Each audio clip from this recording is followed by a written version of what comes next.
from Cichy Stadium in Fargo, North Dakota. Good afternoon, everybody. I'm Jet Thomas, alongside my partner Josh Johnson, as we get set for North Dakota high school football action as the Shanley Deacons prepare to take on the Devil's Lake Firebirds.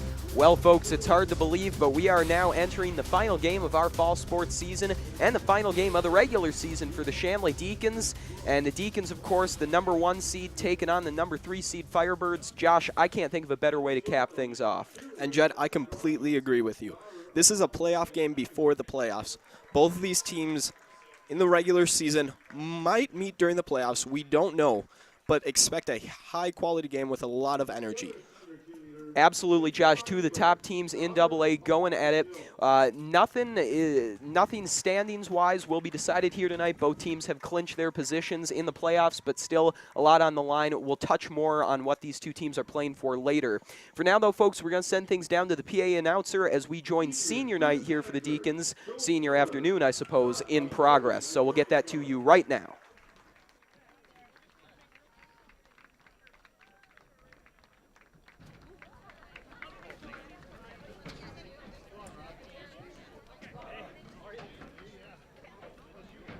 Wearing number 1, senior Max Bush, son of Mike and Gretchen Bush.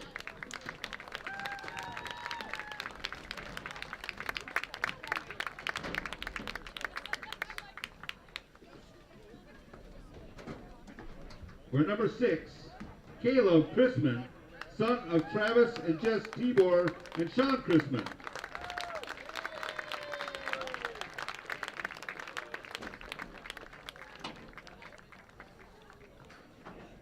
Number 19, Cam Seville, son of Dan and Maria.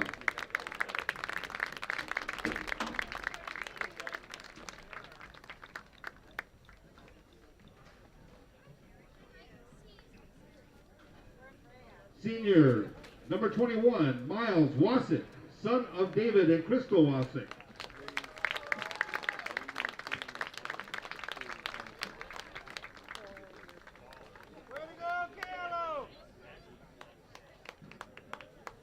Senior, number 31, Jack Rorick, son of Chris and Melissa Rorick.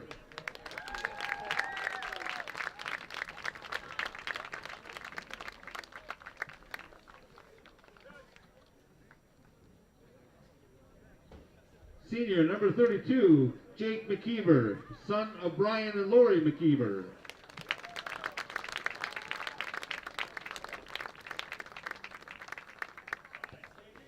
Senior number 33, Tom Erie, son of John and Lori.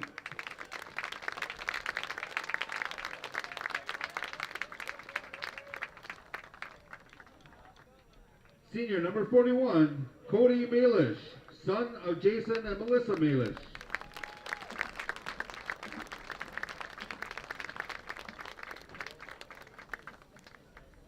Senior number 52, Jake Kostecki, son of Steve and Tam Kostecki.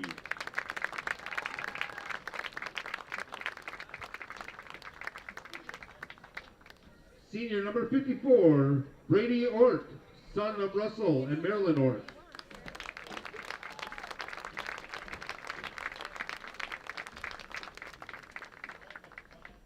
Senior number 69, Robbie Gracer, son of Brian and Kate Gracer.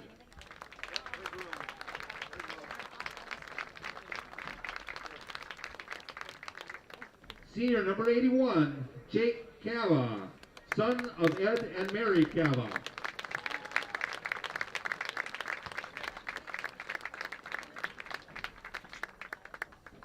And senior number 88, Sean Peterson, son of Terry and Shar Peterson.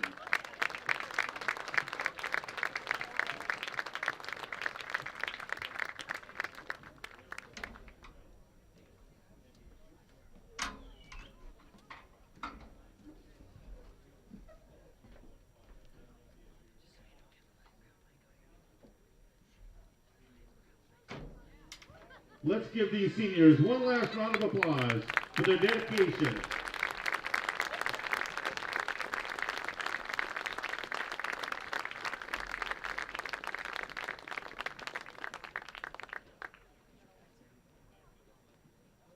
Thank you, seniors and your parents.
At this time, we ask that you please rise as Father Charles LaCroix leads us in prayer.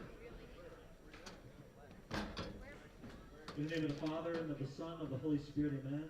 Father of all that is good and all that is holy, in you we live and move and have our being, and each day you show us the Father's love. And we thank you for the love with which you have gathered us together here this afternoon. So we ask you to, as always, be with us, watch over us, bless us, and those that are near and dear to us.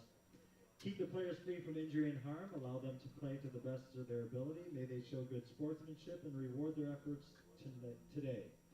We also ask that when the day is done, that we be able to reach our homeward destinations in safety, and that everything that we think, say, and do will be pleasing to you. We pray all this in the name of your Son, Jesus, by the power of your Holy Spirit, your God, forever and ever. Amen.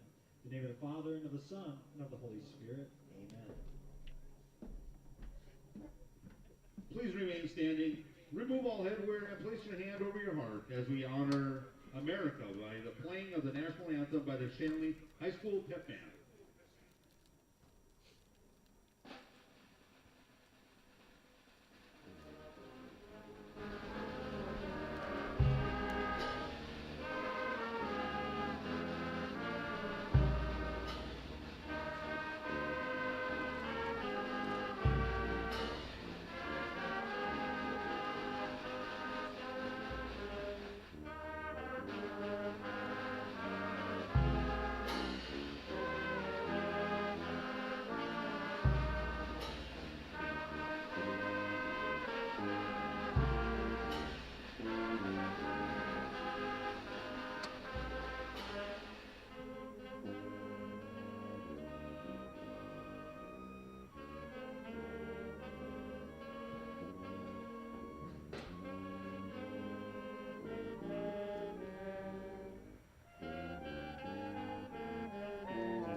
Don't go anywhere. High school football action is next after a brief word from our sponsors.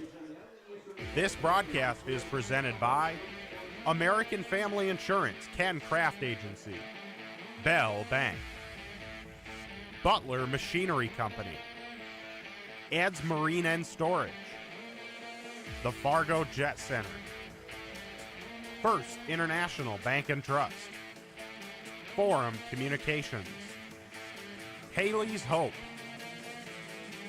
Kochman Brothers Homes, Luther Family Buick GMC, Master Construction, Moore Engineering, Netrix IT, Northern Improvement Company, Off the Wall Advertising, Robert Gibb and Sons, Sanford Orthopedics and Sports Medicine, Shields, and TCI Insurance.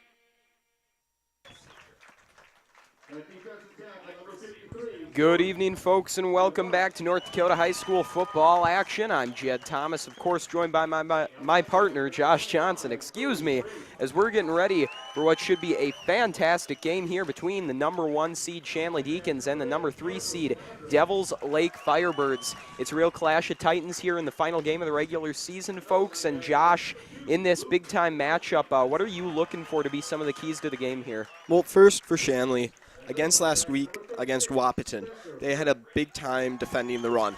And when I say big time, I do not mean it in a good way. They struggled to control the ball. Possession was iffy at best. And so they're really going to need to focus and crack down on the run.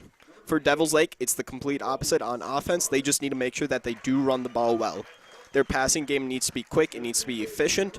But then running the ball, they really need to make sure that they control it against the Deacons and keep feeding their backs. Absolutely, Josh. Got to look at that Wahpeton game that you mentioned from last week. The Deacons really struggled in that time of possession department. I believe they only ran about 11 plays in the first half. Wahpeton just kind of ran the ball down Shanley's throat. The Deacons had a lot of trouble getting the ball back, getting time on offense. When they had the ball, they were productive. They did well, but they just had it for such a small amount of time. They were not able to do much. They did escape with the win by a score of 14-6, I believe. But nonetheless, it was still not the performance the Deacons were looking for. It was a game they were supposed to win by a pretty wide margin. Devils Lake, meanwhile, coming off a complete opposite situation. They're coming off a win over Jamestown, 14-13. Absolutely huge victory. Jamestown was pretty much regarded as the second or third best team in AA, and Devils Lake was able to knock them off and secure the number 3 seed in the playoffs. So Devils Lake flying high coming into this game. Shanley still undefeated, so they're looking good, but kind of looking to come out and have a rebound performance. Very much so, Jed. Shanley has been having troubles with injuries this year, especially at backer position, and really look for them to focus on the offense and defensive line to control the run. And Josh, as you see up on the screen now, folks, we do have a look at the AA football playoff bracket. So we're going to kind of try to break down to you what's going on here. So Shanley has secured the number 1 seed. They're undefeated right now. They got that victory over St. Mary's, so they're looking good in the number 1 spot. They're locked in there. They do have a bye in the first round. St. Mary's, meanwhile, is locked into that 2nd seed position. They will also buy out of the first round. That'll put Shanley and St. Mary's on opposite sides of the bracket, obviously. And then Devils Lake did secure the number 3 seed with that win over Jamestown last week. So they're waiting to see who their opponent will be, but if they win, they know they'll have to get through St. Mary's to go to the Dakota Bowl. So, folks, Shanley and Devils Lake are both locked into the playoffs, but don't be fooled. Both these teams are going to be coming out swinging here tonight. There's a lot for these two teams to play for. It's senior night here for Shanley. Absolutely do not want to lose this game for your seniors. Devils Lake, meanwhile, these teams have a lot of history. You go back to a few years ago when Devils Lake was in AA.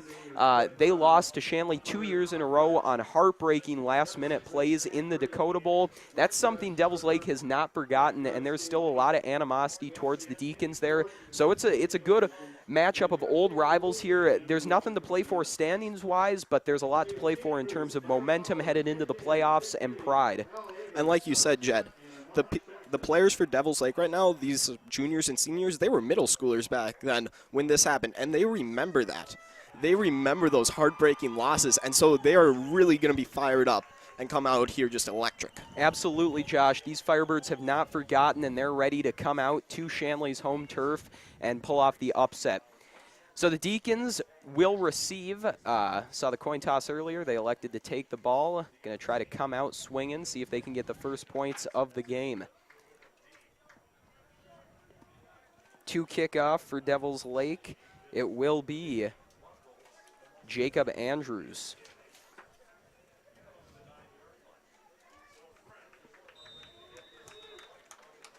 The whistle and the kick, and we are underway in the final game of the regular season here. That kick going to be fielded around the 20-yard line, brought up field out to about the 32. I think that was Cam Seville who got it there on a shorter kick, and now we'll see the Deacon offense go to work. In previous games, Jed, we've seen the Shanley offense start out with a bunch of quick passes, get their passing game into a rhythm, and then once they've loosened the defense up, they've gone on to the run game. But the Shanley offense this year has just been on fire. Look for them to be able to take shots down the field, short passes, the run, all of it. Absolutely. This team loves to air the ball out. It's really kind of been their identity all season, and I would not be surprised to see them start off throwing here with doubles formation. Busick drops back, pressure coming, finds Manuel. Manuel with tons of room to run up the near side. Austin Manuel still on his feet, and then brought down at the Devils Lake 35. And a fantastic start for the Deacons. And Jed, what you saw there, you saw all the wide receivers are covered, and Devils Lake came with a blitz, but then Cade Busick just making the smart check down throw to Austin Manuel, able to pick up a huge gain. Manuel, the running back, is going to see a lot more of the field on offense than he normally does, as the Deacons are decimated with injuries in their backfield. Jake Cava and Cole Fredericks are both out today with injuries, and those are 2 of their feature backs, but it might not matter as Cade Busick is a heck of a runner himself. He's going to take that ball upfield, and I believe that will be good for a first down. Busick on the season has 422 yards rushing from the quarterback position to go along with 703 yards passing. He's had an excellent year filling in for the injured Caden Kuhneman. 3 men out to the right, 1 out to the left. A bit of misdirection, and the handoff is up the middle to Chrisman. Caleb Chrisman, the fullback, carries for a gain of 8 or 9. Just short of the first down marker. And Chrisman has struggled with injuries this year. You know, we've seen him play a full game once or twice, but for the most part, it's just been bits or pieces. They really want to make sure that he's healthy for the playoffs. Absolutely, Josh. Would not be surprised if we didn't see a ton of Chrisman here today, although at the same time, with all the injuries Shanley has in the backfield, they might be forced to play him a bit more than they would want to.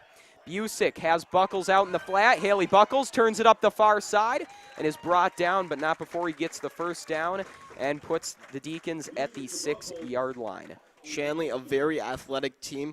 Look for them all day to get to the outside. Haley Buckles, he's a track star. Just look for him to use his speed and get yards however he can. Absolutely. Haley Buckles, real speedster, holds the record for the 40-yard dash at Shanley, although I do believe he's tied with someone. Josh, you don't know who that is, do you? I don't actually, Jed, you know? Folks, that'd be Josh Johnson, who holds the 40-yard dash record along with Haley Buckles. And you'll see that carry. It brings the Deacons to about the 3 or 4 yard line. And when Shanley gets in the red zone, really, whenever they get close to the end zone, you got to watch for Cam Seville, the big 6'5" receiver. Shanley loves those routes into the corners of the end zone. They try to just kind of throw a jump ball up to Seville. 2nd and goal now for the Deacons. Man in motion is Buckles. He's got tons of room on the near side. He was tripped up, but it won't matter as he finds his way into the end zone. And Haley Buckles starts off the scoring for Shanley here. You see that Haley Buckles just takes the handoff from the wing position and then just uses that speed and barrels his way into the end zone. Devils Lake is going to have a very tough time defending plays like that unless they spread themselves out a little bit more, which weakens the inside. And defense has been, in some ways, the weak point for Devils Lake this year. They've been more of an offensive team. That defense is going to have to step up against the Deacons, the best offense in AA. On for the PAT now, it's Machenbacher, short kick, it's up though and good. So Matthew Machenbacher tacks on the PAT, and just like that, it's a 7-0 lead for the Deacons. And then just want to give a shout out today, folks, for Jill Machenbacher, Matthew Machenbacher's mom. It's her birthday today. She's present at the game, but just want to make sure that everybody knows that it's her birthday. And if you see her soon, just wish her a happy birthday. And Josh, that drive for the Deacons only took about 2 minutes off the clock. Extremely efficient work there for Shanley. And Devils Lake is really going to have to tighten up the screws on defense if they want to have a chance in the game. We've seen teams have offensive success against Shanley, but Shanley has always just outscored them by so much that it hasn't mattered. Defense is going to need to be key. Absolutely, Josh. The last few years under Rod Oxendahl, the Deacons were a much more defensive-oriented team. They like to ground the ball or keep the ball on the ground on offense, eat up clock, and then shut their opponents down on D. Obviously, the Deacons still have that stifling defense, but now they go with that kind of up-tempo offense that leaves a bit more time on the clock for their opponents. It'll be interesting to see what they can do here. That time of possession battle did hurt them against Wahpeton. And Devils Lake is another team that likes to keep it on the ground. And how about this return? Hornstein for the Firebirds, making men miss. He'll get out to about the 28. Joey Hornstein, though, gives the Firebirds a little bit of life there with a nice effort play on the return. And one of the best ways, Jed, for an offense to get motivation is for a great kick return. Everybody just gets pumped up to see their return man just making men miss. No doubt about it, Josh. So now we're going to get our first look here at the Devils Lake offense. A team with more of a running identity. They've got two workhorse running backs in Luke Kanowski and the guy you just saw on the return, Joey Hornstein. They also do have a nice passing attack led by senior quarterback Jagger Miller. He is 6'6", 218. So really a kind of your ideal size for a quarterback in high school. I mean, that's tremendous size. He's got a nice arm, too, has had a good year. And now it appears, folks, we do have an injury on the near sideline. Someone was shaken up on that return. And unfortunately for the Deacons, I think that's Cam Seville. And that is really tough to see if you're Shanley, because Cam Seville has been a top contributor on offense all year long. He's their leading receiver with 393 yards and 7 touchdowns to go along with that. So hopefully he's okay. But now we are back to the action as the Firebird offense looks to run their first plays of the afternoon. It's I formation. Miller hands the ball off to Hornstein, and Hornstein won't make it far. He's brought down for a gain of about 1. Jed, we saw that motion at the beginning of the play, the players shifting out of formation and then into the new formation. Shanley likes to play their defense strong and weak side, so they like to orientate their players focusing on the Devils Lake personnel. Look for Devils Lake to keep shifting it up and keep the defense off balance. 2 men out left now for the Firebirds. Again, it's I formation. Miller under center. Deacons showing blitz. It's a handoff right up the middle, and once again, Shanley's all over it. It's Frelick on the carry that time. For Shanley, the main key for the run defense today is going to be the defensive line. Their linebacking core it's hurting. They have Cole Fredericks and Jake Cava. Both are out with injuries. And so the defensive line is really going to need to step up and help fill some of those holes. Absolutely, Josh. Couldn't agree more with that assessment. Cole Fredericks and Jake Cava, 2 starting linebackers, are out with injury. The Deacons' D-line is going to have to pick up the slack. Play action pass, Miller rolling out, has some time, and on the near side, that play beautifully broken up by Tom Erie, gets his hand in there and knocks it away. And so it's a quick 3-and-out for the Firebirds. You just see the rollout, 2 run plays, and then a rollout, suck the defense in. And it's a nicely thrown ball close to the ground, but Erie Island out there just not allowing anything to happen. And how great has it been, Josh, to watch Tom Erie this season? He lost most of last year to foot injury, I believe it was. That was really tough to see. Before that, though, his sophomore year, truly dominant player, and now coming back his senior year, really picked up where he left off. Erie Island, as you said, it's a very real thing, and it's very scary for opposing receivers. And Jed, That's why the Shanley defense has had a lot of success. They trust their cornerback, especially Tom Erie, to be able to cover guys one-on-one.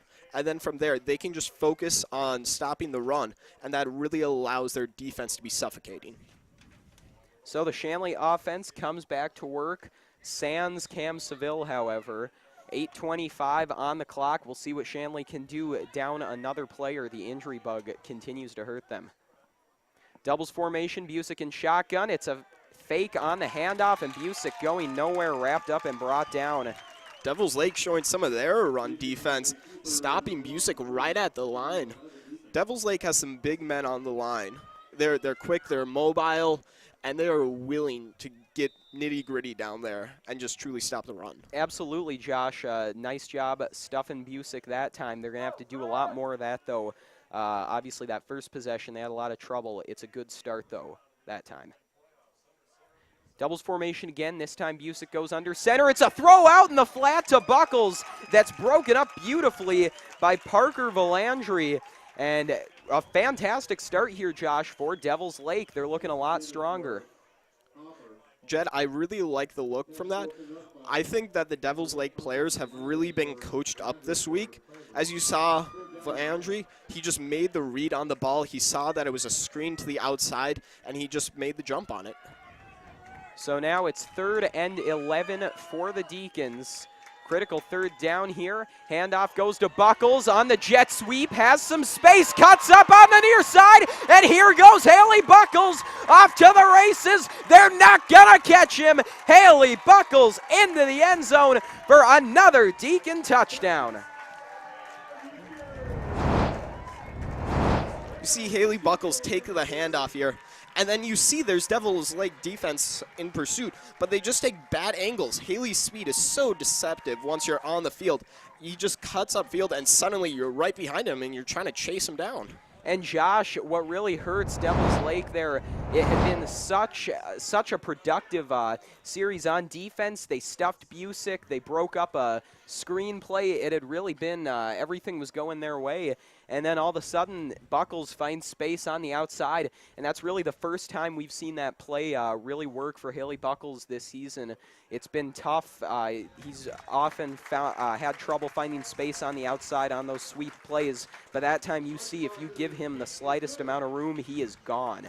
And that's the problem playing the Shanley offense, is that they can score a touchdown anywhere on the field and at any time, whether they're running or passing the ball. They have athletes on their team, and they always want to score. So 7:37 left on the clock. Yet another extremely fast scoring drive for Shanley. They're looking strong as ever right now in spite of a lot of critical injuries. And folks, in this little break of time, we would like to tell you that the Shanley football team will be having a fundraiser on Wednesday, October 25th from 6 to 8 p.m. at Uncle Mattio's Pizza in Fargo. The players and coaches will be there to serve and would love to see everyone there.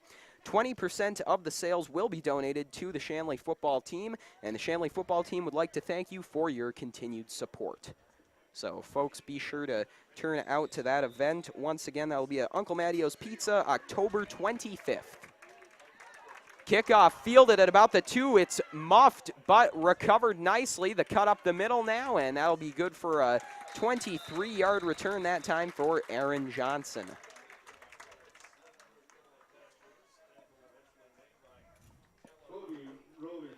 $7:28 on the clock. Devils Lake now going to get another crack at offense. Nothing really working for them on their first try. They went 3 and out. Josh, what do you think the Firebirds do here to try to get a little more success moving the ball? For me, they ran both times on first down. Look for maybe some play action this first play.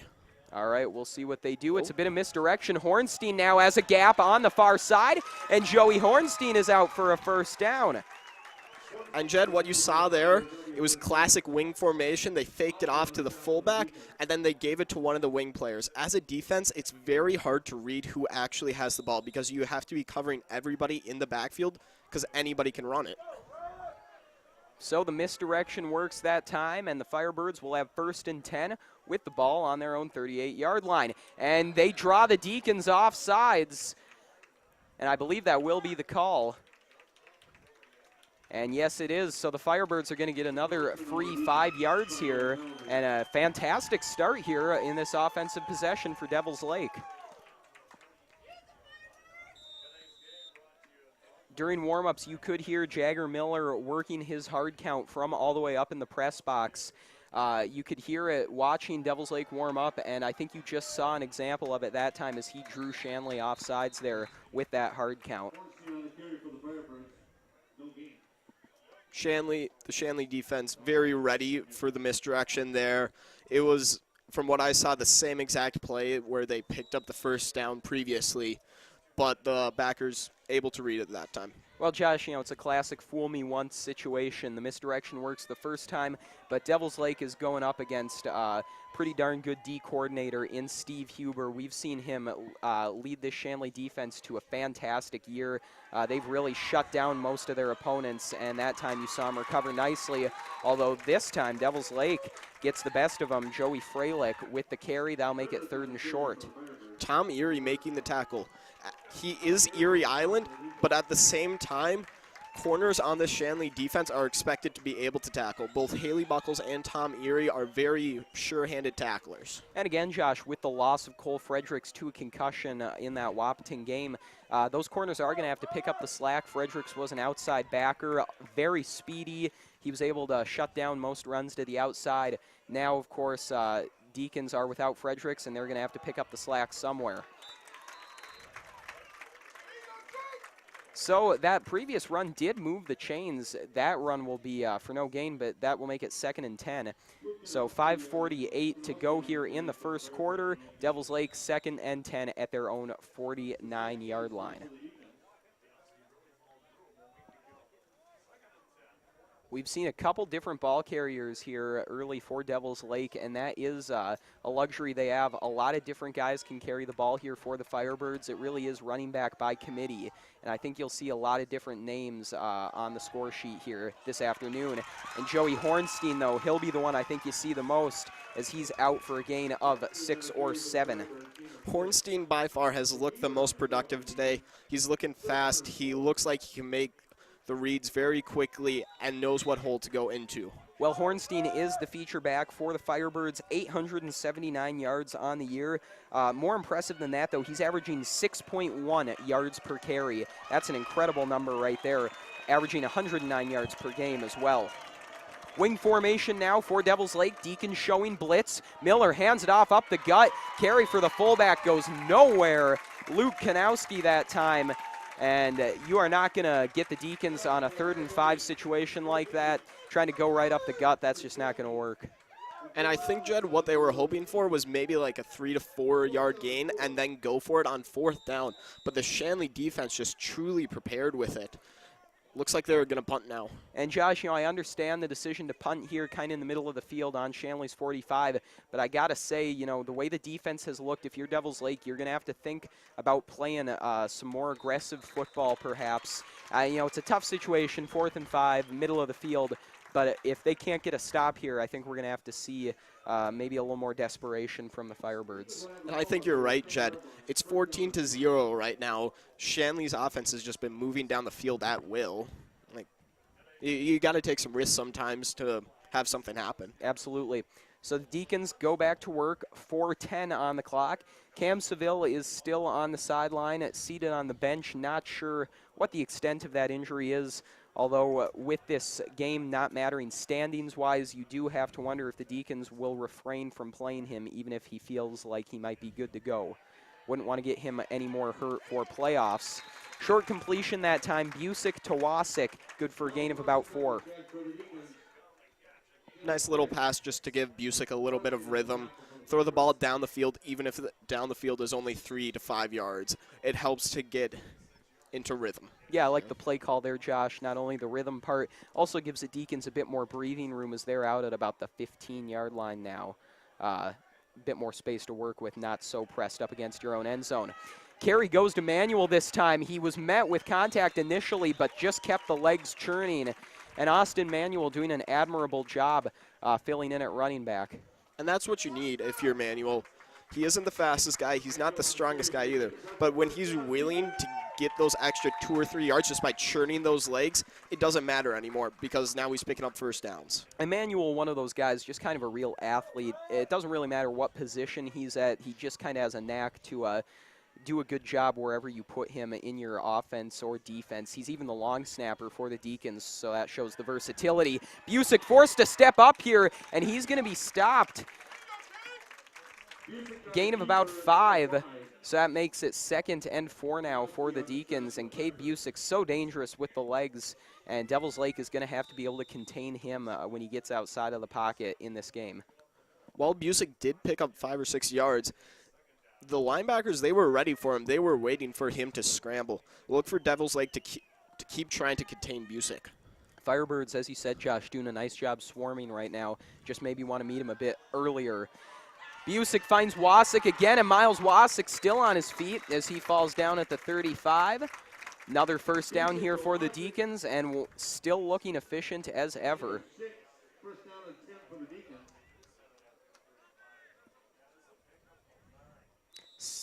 2 minutes, 36 seconds on the clock now. 1st and 10 for the Deacons, again at their own 35-yard line. They got trips left, flanker right, and it's Chrisman with Busick in the backfield. Chrisman will be the lead blocker as Busick is out for a gain of about 8 yards.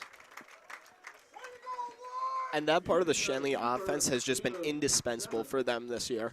And that has been Busick and his ability to run the ball in controlled runs. Not just his ability to scramble, but how they have another running back basically in the backfield. And they can allow him to run the ball very smoothly. Josh, it's really reminiscent of the way Matt Bird was used last year in Shanley's offense as kind of that running back quarterback hybrid like you mentioned. Busick rolls out this time, steps up, has a man, it's caught by Clark.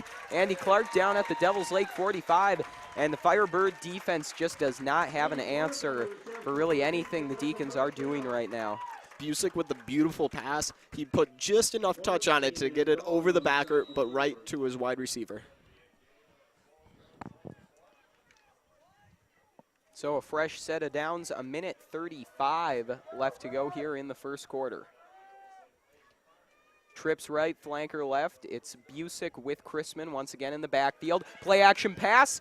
It's a screen rather. He finds Chrisman. Chrisman now up the near side, barreling his way forward and down at the 25-yard line. A little misdirection there. You saw that they had a screen development to the outside to the Trips wide receivers, but then they come back to it, getting Caleb Chrisman right out, like just middle of the field, nobody around.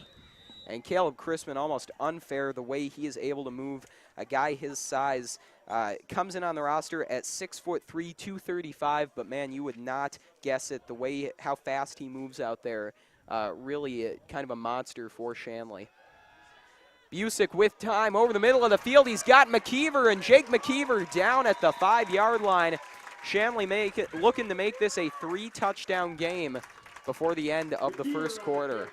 Devils Lake right now on defense, they're playing a zone defense with the backers dropping, and then each of the defensive backs having a zone on the field, and Cade Busick is just fitting them right into the holes of the Devils Lake defense.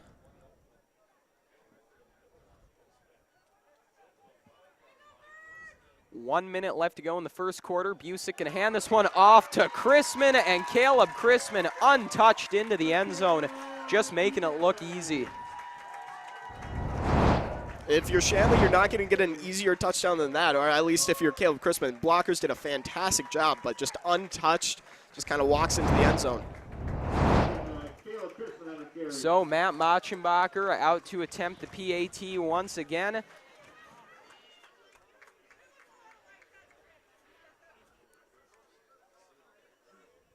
Snap good, hold good, kick is up, and that's good as well. So 21-0.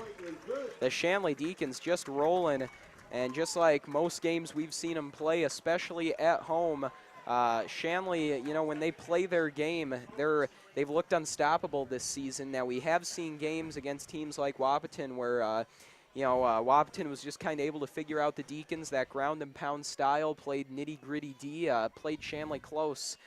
Deacons did escape with the win there, and Shanley looks to be right back to usual business after that scare in Wahpeton. But again, Jed, that was down in Wahpeton, not on their home turf. And Shanley having the #1 seed for the playoffs until the championship game, they're here. Absolutely, Josh, and even when they do get to that championship, it's at the Fargo Dome, so they're looking at basically home games for the rest of the year, which is a very nice advantage.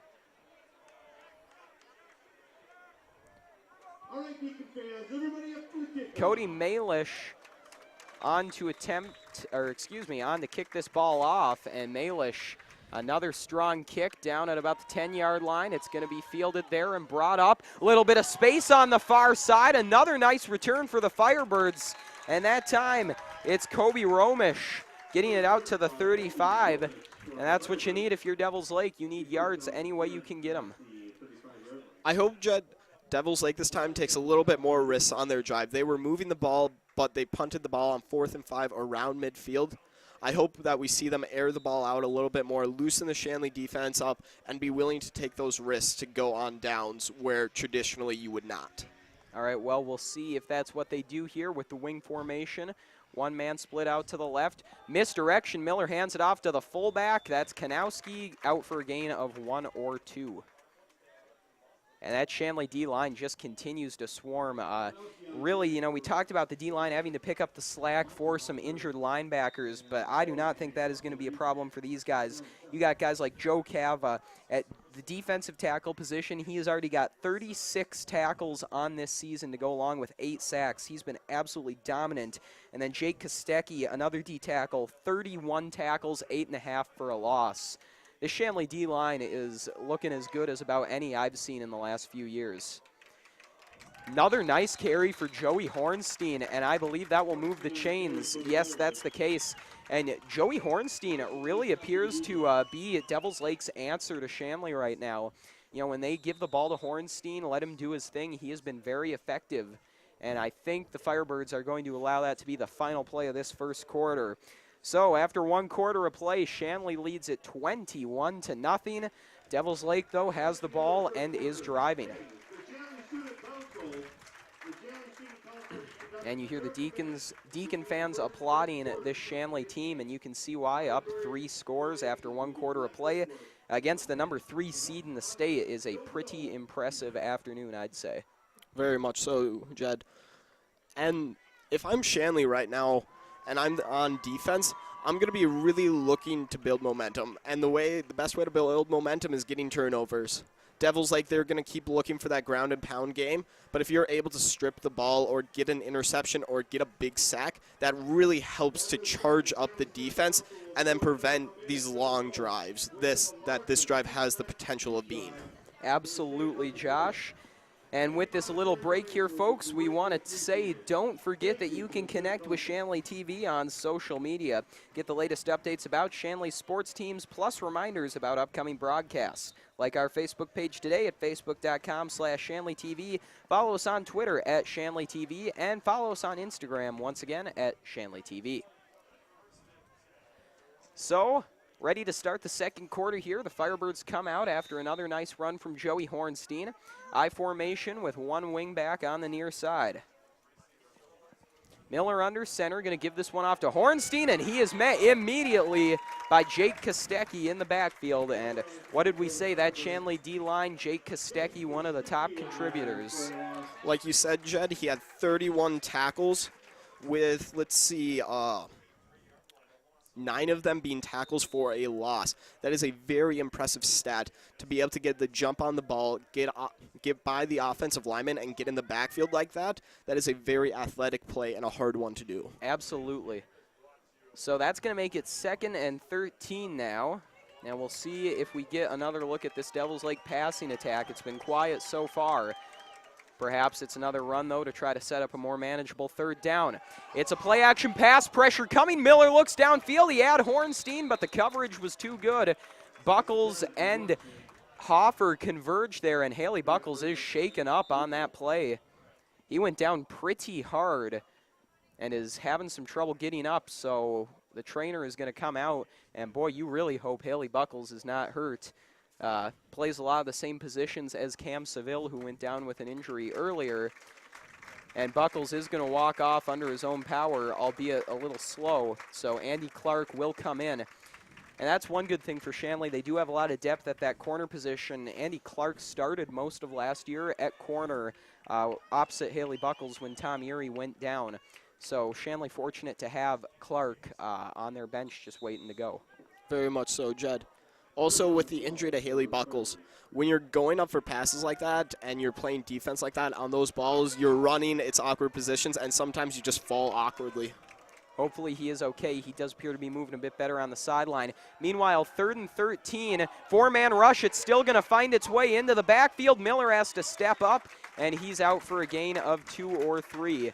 So that's going to set up 4th and long here. And Josh, I know we were the ones advocating for some more aggressive play, some going for it on 4th, but I tell you what, looking at 4th and 10, I would be content to just punt this one away. Looks like they're subbing a lot of people in, and looks like they're going to be punting the ball off. So an unfortunate end to that drive for the Firebirds. Looked promising. Hornstein did some good things. But at the end of the day, that Shanley defense just continuing to give Devils Lake fits. And once again, it's been that D-line getting in there, getting in Devils Lake's face. They're really kind of blowing through into the backfield right now. Tom Erie going nowhere on that return, though. Special teams has looked good for Devils Lake. Don't want to call it a consolation right now, but as of now, that's really what they do have going for them. And good to see that, but, you got to start winning these battles on offense and defense because Shanley's just looking dominant through most of the game right now. And, well, Jed, sometimes you can start winning battles on special teams, and that can translate to winning battles on offense and defense. A lot of these players go both ways, and they play on special teams. So a victory on special teams can often translate to motivation on offense or defense. Very true, Josh. So Busick back to pass, has a man downfield. It's Hoffer, but a little too strong on that throw. And you see Haley Buckles already back in, so that is good to see. And that throw to Hoffer is usually a throw that we see to Seville, who went down injured. And you saw that it was just slightly overthrown, and you got to wonder if the timing between Hoffer and Busick is the exact same as it is between Seville and Busick. And not to mention, Cam Seville, that 6'5" frame, we're looking at a lot longer arms there. Perhaps he can reach out and pull that one in. A lot of what ifs you can think of, but, if you're the Deacons, you just kind of got to work with what you have right now. Busick wide open. He found McKeever, but McKeever got popped and dropped the ball. It was a nice play there by Cody Romish to get in there and break that up.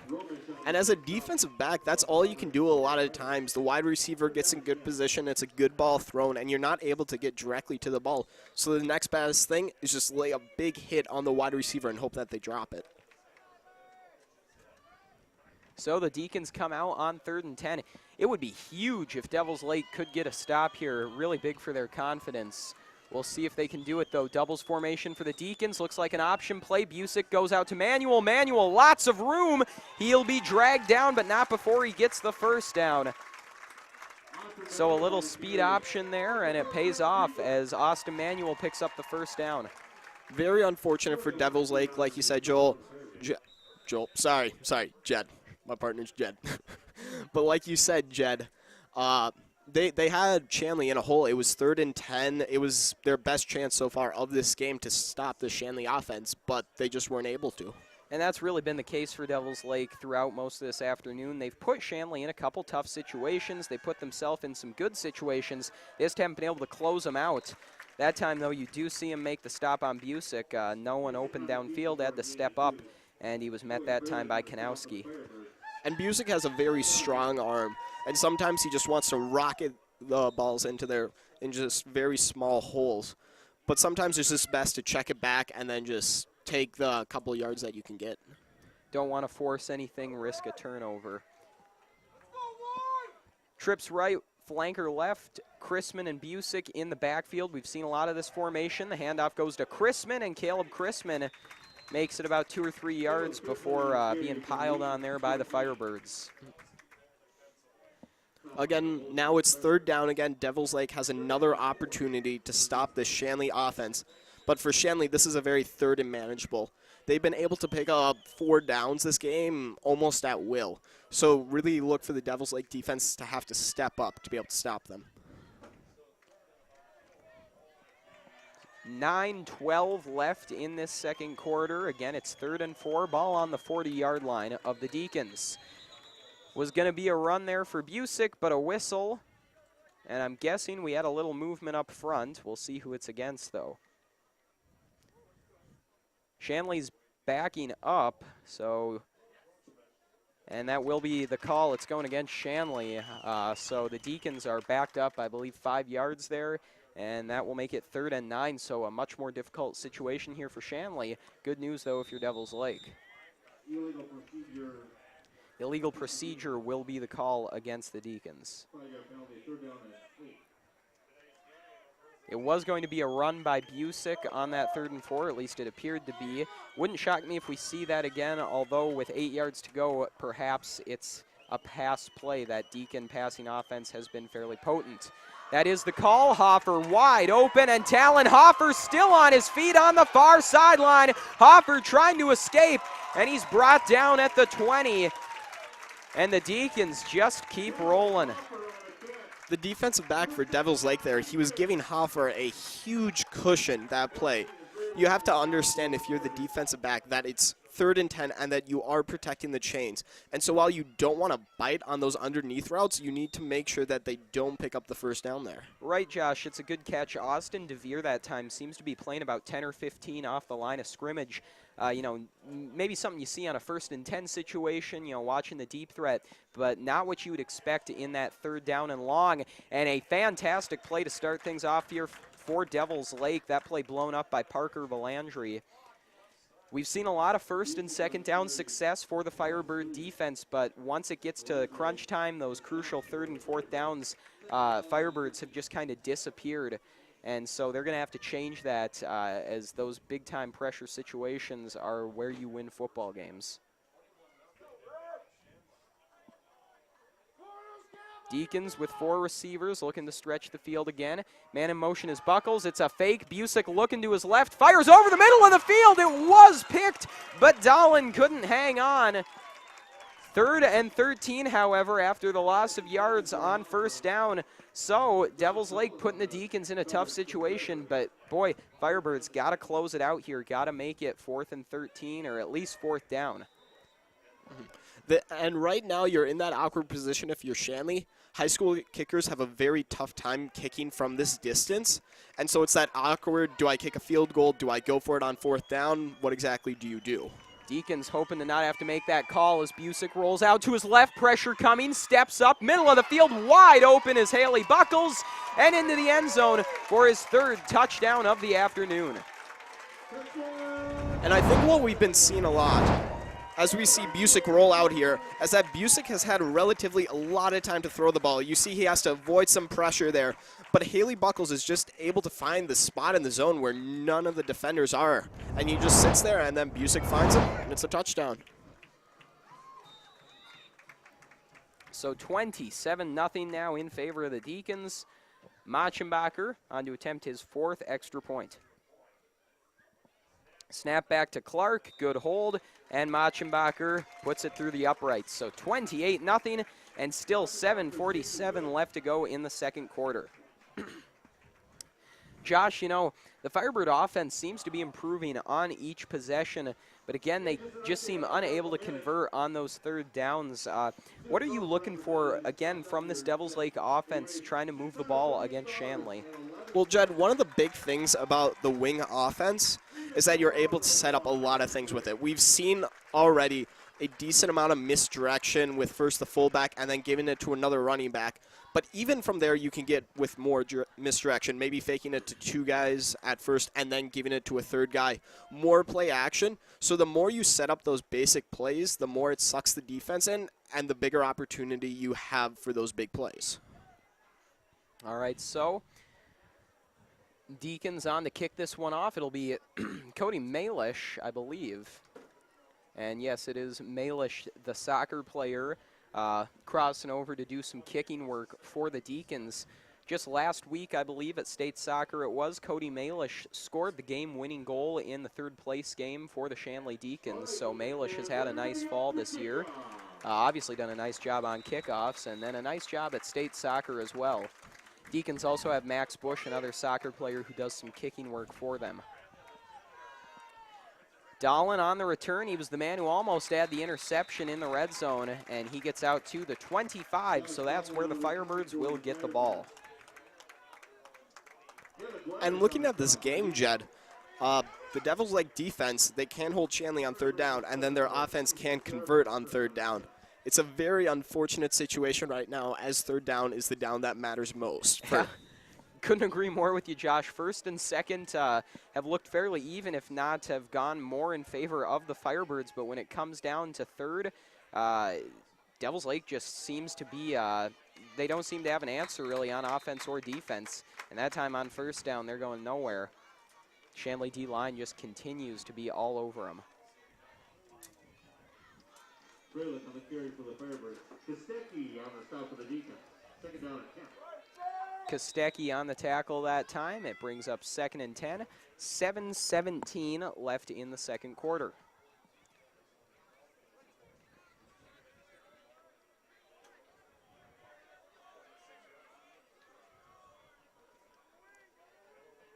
Double wing look for Devils Lake. Miller under center. Miller going to hand this one off to the fullback, Kanowski. He was tripped up, looked like he might have a hole there, but some nice work there by the Deacons, getting their hands on his feet, and he's only out for a gain of 4 or 5. Kanowski, for most every run that he's had so far, has been getting stuffed at the line. First time that we've seen him get a little bit of space. And again, for Devils Lake, now we have a third and manageable situation, 3rd and 5. Let's see if they are able to convert, or if their unfortunate streak of third downs continues on. Well, it's another double wing look, as you say, Josh. That gives you a lot of options. Again, though, they go up the middle, and again, it just does not work as Kanowski is stuffed. And I tell you what, you just can't go up the middle against these Deacons with Jake Kostecki and Joe Cava right there. I think Devils Lake has really got to learn at this point that it's just not going to work to pound it right up the center, especially in that double wing set. They try to go to Kanowski. That's where they seem to have the least amount of luck. I think their best work up the middle has been with Hornstein in the I formation and Kanowski as lead blocker. Other than that, some misdirection stuff with the wings has also worked, but that's been about it for Devils Lake on offense. Nice punt this time, and that'll be down at about the 32, so special teams continues to go well here for the Firebirds. Defense, though, has absolutely been the issue, trailing 28-0. The offense even has shown signs of life. The defense has made a couple plays, but just unable to close anything out here. Shanley has not had to punt yet.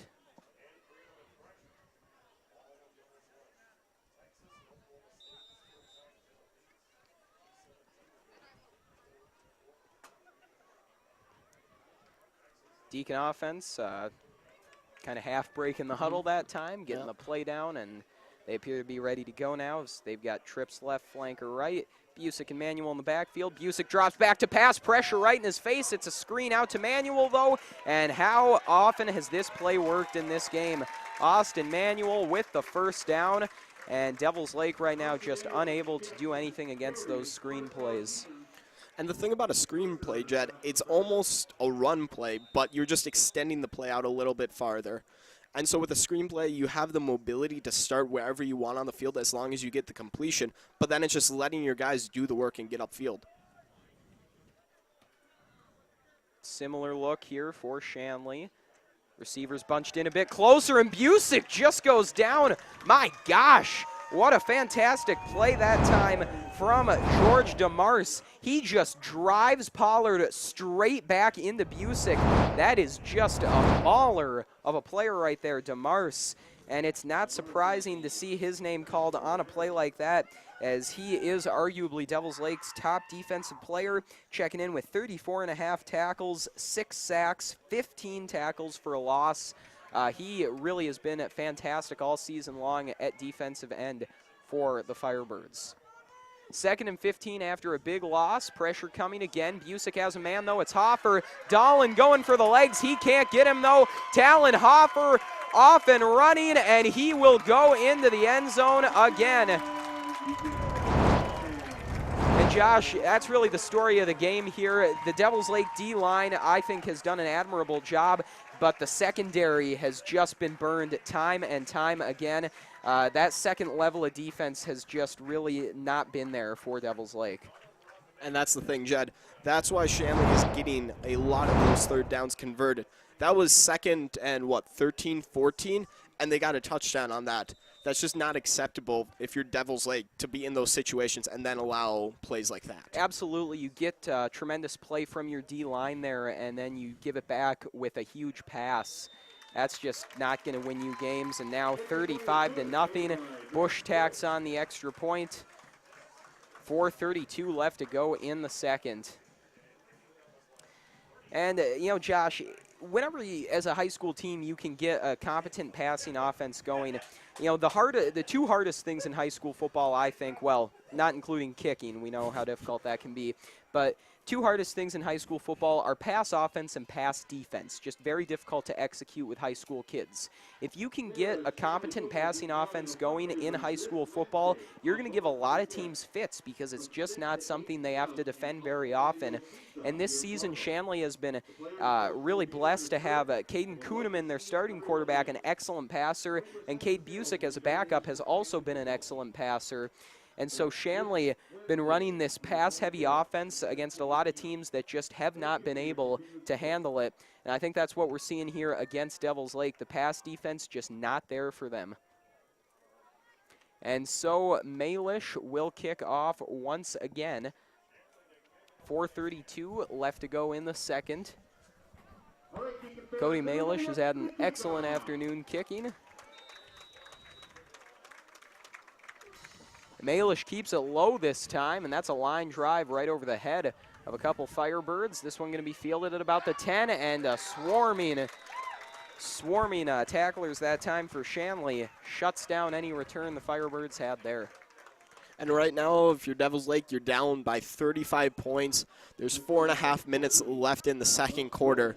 You just hope that you can get points or something going to get momentum into the second half. It'll be interesting to see what they do here. The passing game has not worked great for them. Haven't tried it out too much. Perhaps they just experiment here. I think if you're Devils Lake, though, you got to start trying some new things because clearly what you've got in your arsenal is just not working. And here you see a bit of a different play. It's a carry for Hornstein to the outside, and Buckles takes out the legs with some nice work that time. The corner gets involved and makes the tackle. And like you said, Jed, they were struggling going up the middle of the Shanley defense, and so what do? They go to the outside. Obviously, Haley Buckles makes a great tackle, but they were able to pick up 4 yards on that play, which is a nice manageable gain. Absolutely, it's something, and that's just what you need if you're Devils Lake. It's the double wing look once again. Miller takes this one, and it's a QB carry. First time we've seen that, and Miller, excellent work, dodging his way through and uses that big 6'6" frame to stretch out and make it 3rd and 1. I like it. They set up with going outside on the first play, but then this time Miller keeps the ball and goes right up the middle with the Shanley defense already predicting the ball going outside. Gotta like the creativity, Josh, absolutely.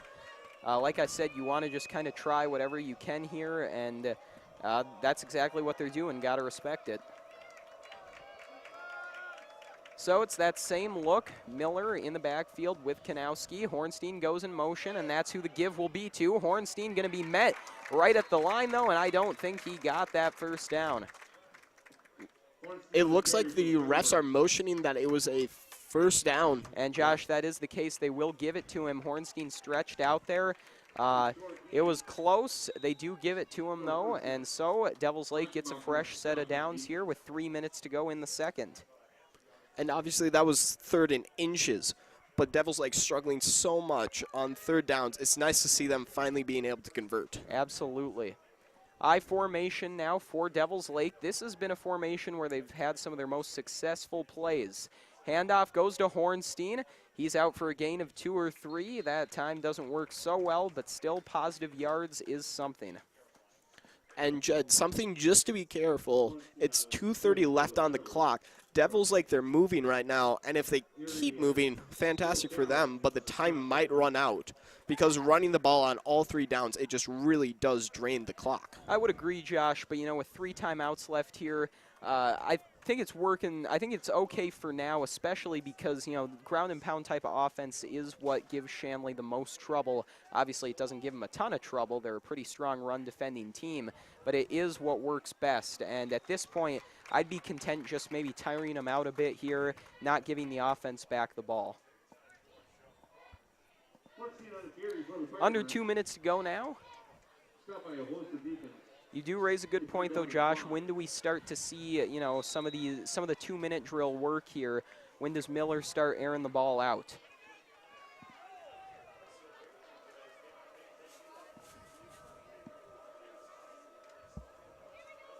Rain starting to come down outside. 1:30 on the clock. 3rd and 5. Big down here for Devils Lake. Miller fakes the handoff, play action pass. Wasik comes in, and Miller didn't have a chance. Coming in on the blind side, Miles Wasik takes him out. And I believe the Deacons are going to take a timeout here, see what they can do with 1:13 on the clock, up 35-0. And we all know this year how Shanley's defense just loves to blitz. Miles Wasik able just to come off free on the edge there and just get a free lick at the QB, something every defender always wants to be able to do. You don't get too many opportunities of just getting to take a hit at them. Absolutely, Josh. Deacons with their typical 3rd down blitz, calling card of Steve Huber, just loves to really rush everybody at the quarterback. And works up most of the time. You see it work that time.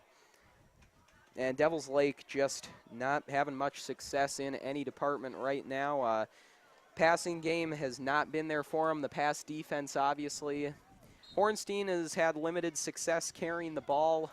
The Deacons, though, have really got these Firebirds figured out. And so that Shanley timeout will expire, and they'll have 1:13 to work with. Or I suppose whatever remains after the punt here, as the Firebirds do still have to punt this one away. Hornstein, another nice punt, some good distance, although it's going to fall out of bounds, so it ends up falling. Oh, they're going to spot that one way upfield at about the 46-yard line. So a very short field. Normally a 1:07 would kind of make you nervous, not a ton of time to work with in high school. Not a problem for the Deacons. Again, that spread offense is just going to move that ball at will. At least that's been the case so far. And if the Deacons are really trying to get another touchdown here before half, I think they very easily could.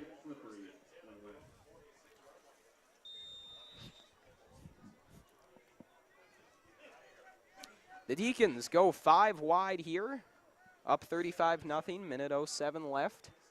Busick drops back near side.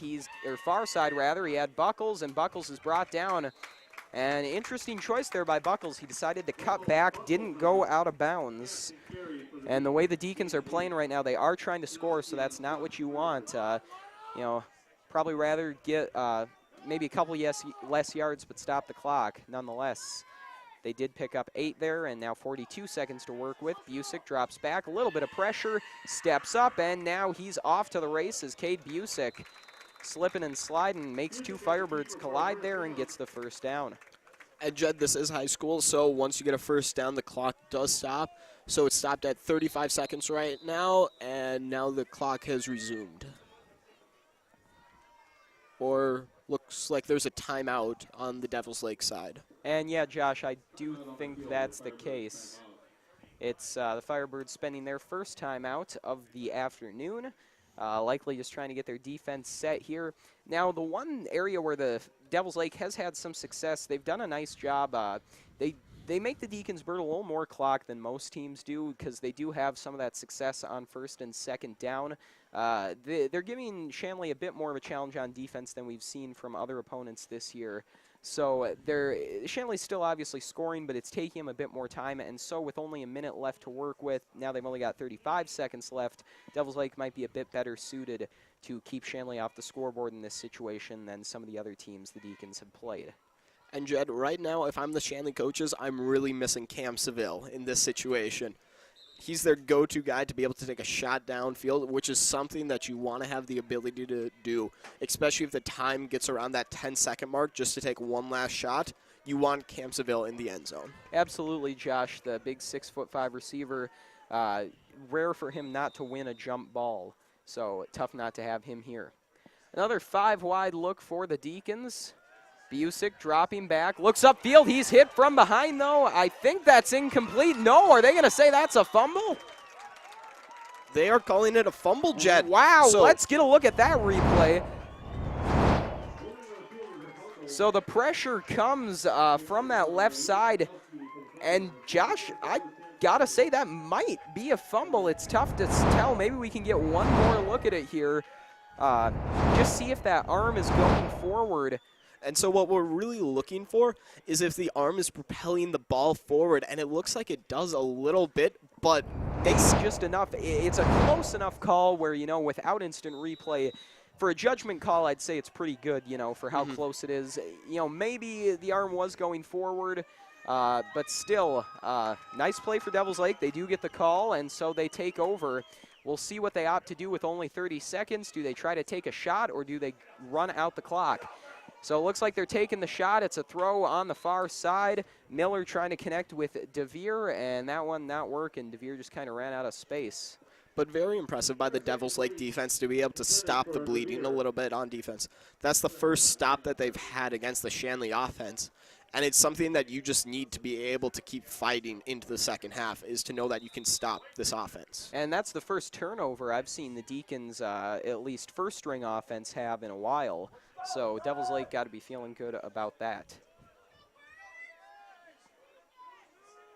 2nd and 10, 23 seconds to go. Hornstein goes in motion. Miller drops back, has a little bit of time. Here comes the pressure, though, and there it is. Just 15 seconds left to go. It looks as if Devils Lake is just going to let the clock run out. And maybe take a timeout and take a shot with, you know, no time left. Or perhaps they will just let it run out, and that appears to be the case. So we head to the half with Shanley up 35-0 over Devils Lake. A dominant performance in the first half. Josh, your thoughts on that first half before we go to break? Mostly for Devils Lake, they can't convert on third down, and they can't stop on third down. Third down has been the name of the game for them, and they're just struggling. For Shanley, it's been football as usual. They've had an explosive offense, a suffocating defense, and just look for them to continue that. Absolutely, Josh. Really can't say much more than that. Folks, we're going to take a brief break here at half, but don't go anywhere. We got a full 2 more quarters of football to bring you.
Good evening, folks, and welcome back to, or good afternoon, I should say, and welcome back to North Dakota High School football action. I'm Jed Thomas alongside my partner Josh Johnson, and before we get you back to the game, folks, we're going to take a minute to remind you that Shanley TV is made possible in part by the Shanley Athletic Club and their generous members. Check out their website today at shanleyathleticClub.com to learn how your membership contributes to Shanley TV, the Deacon Den, and many other student-athlete needs. While you're there, be sure to renew your annual membership by clicking the Join Now button or become a member if you're not one already. It's easy to become a member and anyone can join, so sign up today. The Shanley Athletic Club, taking Deacon athletics to a higher level. And so, folks, we are back to the action here as the Shanley Deacons lead the Devils Lake Firebirds 35-0. The number 1 seed up big over the number 3 seed. And Josh, you know, for the number 1 team and the number 3 team, for the number 1 to be up this big over the number 3, you know, what's happened here that has led to that? I think what's happened is that Shanley has brought a new, in a sense, new type of offense to AA football that nobody's seen in recent years. And that is that they have a very strong defense, but their offense is built so that they are able to pass the ball effectively. No other team has that capability. And so when you're able to pass the ball effectively, it just really destroys the other teams and can create blowout scores like 35-0. Absolutely, Josh. You know, it's, like you said, kind of new to AA football in the last few years. Last offense I can really think of that's been like this, for those of you who remember, a couple years back, Wahpeton and Carson Zark really ran a spread-type of offense that worked pretty well. Saw it give Shanley some trouble, saw it give a lot of teams trouble. But even then, this Shanley offense looks to be pretty strong as well, similar to that one. And the Deacons right now just rolling, like I said, 35-0. So we've gone over, you know, what's led to this. But Josh, what do you think Devils Lake can do to try to get back in this game down so big? If I'm Devils Lake, passing towards the end of the game just did not work at all. So I would look for them to get really, really creative. Just delve into that playbook and see what they could pull out. Just get that bag of tricks and see what you can get. Because the traditional runs to the inside haven't been working. Runs to the outside haven't been working consistently. Passing has been horrible. You gotta look for something, Jed, to give a spark. Absolutely, Josh. You know, I think, like I said earlier, I think some of their best work has come out of the I formation with Hornstein getting most of the carries. And when you go lead blocker with Kanowski, we'll see, though, because even then, Shanley was able to control a lot of those. And what I worry about, Jed, your play types, it's usually fullback lead, running back follow in whatever direction for I formation. I feel like the Shanley defense could catch on pretty quickly with that, even if they do have early success, and then shut that down. Absolutely, Josh. Shanley has shown all season and in this game that that defense is very capable of adapting on the fly. And on the sideline, if you can see it, folks, Cam Seville is on crutches and has taken his pads off, so that's really too bad to see for Shanley. Now, you know, obviously we have no idea what the extent of that injury is, and this game does not count for anything in the standings, so it's very possible that the Deacons are just being extra careful with a key contributor, but nonetheless, it is unfortunate to see him suffering an injury here with playoffs just around the corner. And like you said, Jed, he's on crutches, he's smiling, he's talking with people. I would assume that it's not a major injury by any means. Maybe it nags him into the playoffs, but Shanley has the bye next week and everything for the first round of the playoffs. I wouldn't expect it to be an issue, and if it is an issue, I would expect it to be a very minor one. Yeah, hopefully that is the case. You see, I think it's an ankle. You can see some tape around that. But Seville hopefully will be in good shape for the playoffs. Meanwhile, in the game at hand, Cody Malish getting ready to kick off. The Deacons receive to start the game, so it will be the Firebirds to receive to start off the second half. And, folks, an update from AA action around the state. Watford City leads Wahpeton 14-6 at the half. Wahpeton had to travel all the way out to Watford. If Wahpeton cannot win, they will have to go all the way back out to Watford next week for the first round of the playoffs. Be very unfortunate for Wahpeton to have to go those, I think, 6 or 7 hours, I believe, one way. It is a very long drive. I know talking with some of the Shanley players that all of them, just talking about the bus ride, just pain in the face. Like they were not happy. They realized that it's something that you just got to do with having one conference in AA football. Got to play all the teams and everything and travel out that far west sometimes. But if Wahpeton has to go back, that's going to be a struggle for them. Right. Unfortunate, like you said, no conferences, just 10 teams. Everybody plays each other. It's unfortunate for teams like Wahpeton who have to travel out like that. So I formation look for Devils Lake. Miller under center. It's a pitch out to Hornstein. Hornstein now up the far side. Machenbacher cuts him out at the legs and drops him for a loss. A little bit of a traditional play there, just almost a pitch, seeing what they can get, but Shanley still just bearing down on the running game. That'll make it 2nd and 13 now for the Firebirds. And folks, a shout out, got to give one to Mrs. Ringy watching at home. Shout out to Mrs. Ringy, former teacher at Shanley, retired last year. So great to hear that you're tuning in. Just fantastic to hear. And folks, if you're watching at home, watching anywhere, be sure to get in contact with us on social media. Tell us where you're watching from, and we'll try to give you a shout out. And Miller on a ball there that really should have been picked that time by Machenbacher. Matt Machenbacher, though, you want the pick, but he's had a very solid game otherwise. Yeah, so tough not to get the interception there, but still going to bring up 3rd and 13. Was able to read the play very well. Jed was just watching the QB's eyes flowing as he was rolling out and then able to make the jump on it. Matthew Machenbacher, not somebody you would traditionally think to be super athletic, but he is very dependable. He will make plays, and if he's in the area, he's going to do a good job. Absolutely. Machenbacher starting in place of the injured Jake Cava looked really strong, just a sophomore. Added a lot of weight from freshman year to sophomore year, and that was muscle that he added. He's looked really good. Hornstein on the screen, has space and is out for the first down. 3rd and long, and Devils Lake able to convert, and that is absolutely huge. And Devils Lake, their playbook wasn't working, so what do? They've been watching Shanley run screens all game and have huge success with it. They try to have a screen of their own, and it works beautifully. The Shanley defensive line has been getting on Devils Lake all game. And so now with the screen, you're forcing the defensive line to back off a little bit and the defense to think a little bit more. Right. Got to love what Devils Lake is doing here, trying whatever they can. Misdirection. It's a handoff to Hornstein. Hornstein again has space, and he's down. Almost another first down. And that's the one play that we've seen almost consistently have success from Hornstein, is when he lines up in the wing-back formation and then receives the handoff after a fake to the fullback. He's picked up 5, 6, and now 10 yards off of that play. And this Deacon defense is struggling a little bit with the misdirection. They're getting, they're kind of being fooled on some of these plays, not sure where the ball is, and that's helping Hornstein find space. And when Hornstein is able to get out in the open and run, he is running hard. And a hard runner like that, kind of a workhorse running back, has been one of the things Shanley has struggled to defend. And look at this, Hornstein again, almost an identical play. And really extremely impressive work right now by Devils Lake. They're pretty much running the same thing right now, and Shanley just can't stop it. And I think Shanley is really focusing to make sure that inside run doesn't happen, but they have to make sure they give credit to Hornstein and his ability to make those plays. Devils Lake, though, is going to have to find some success on offense other than just giving the ball to Hornstein, though, as running as hard as he is right now is going to tire him out. Hornstein finally is tripped up, although he'll still get out for a gain of 3 or 4 yards. And this is the most impressive drive that we've seen so far from Devils Lake, Jed. They're moving the ball efficiently. They mix the passing game in there a little bit with the screen.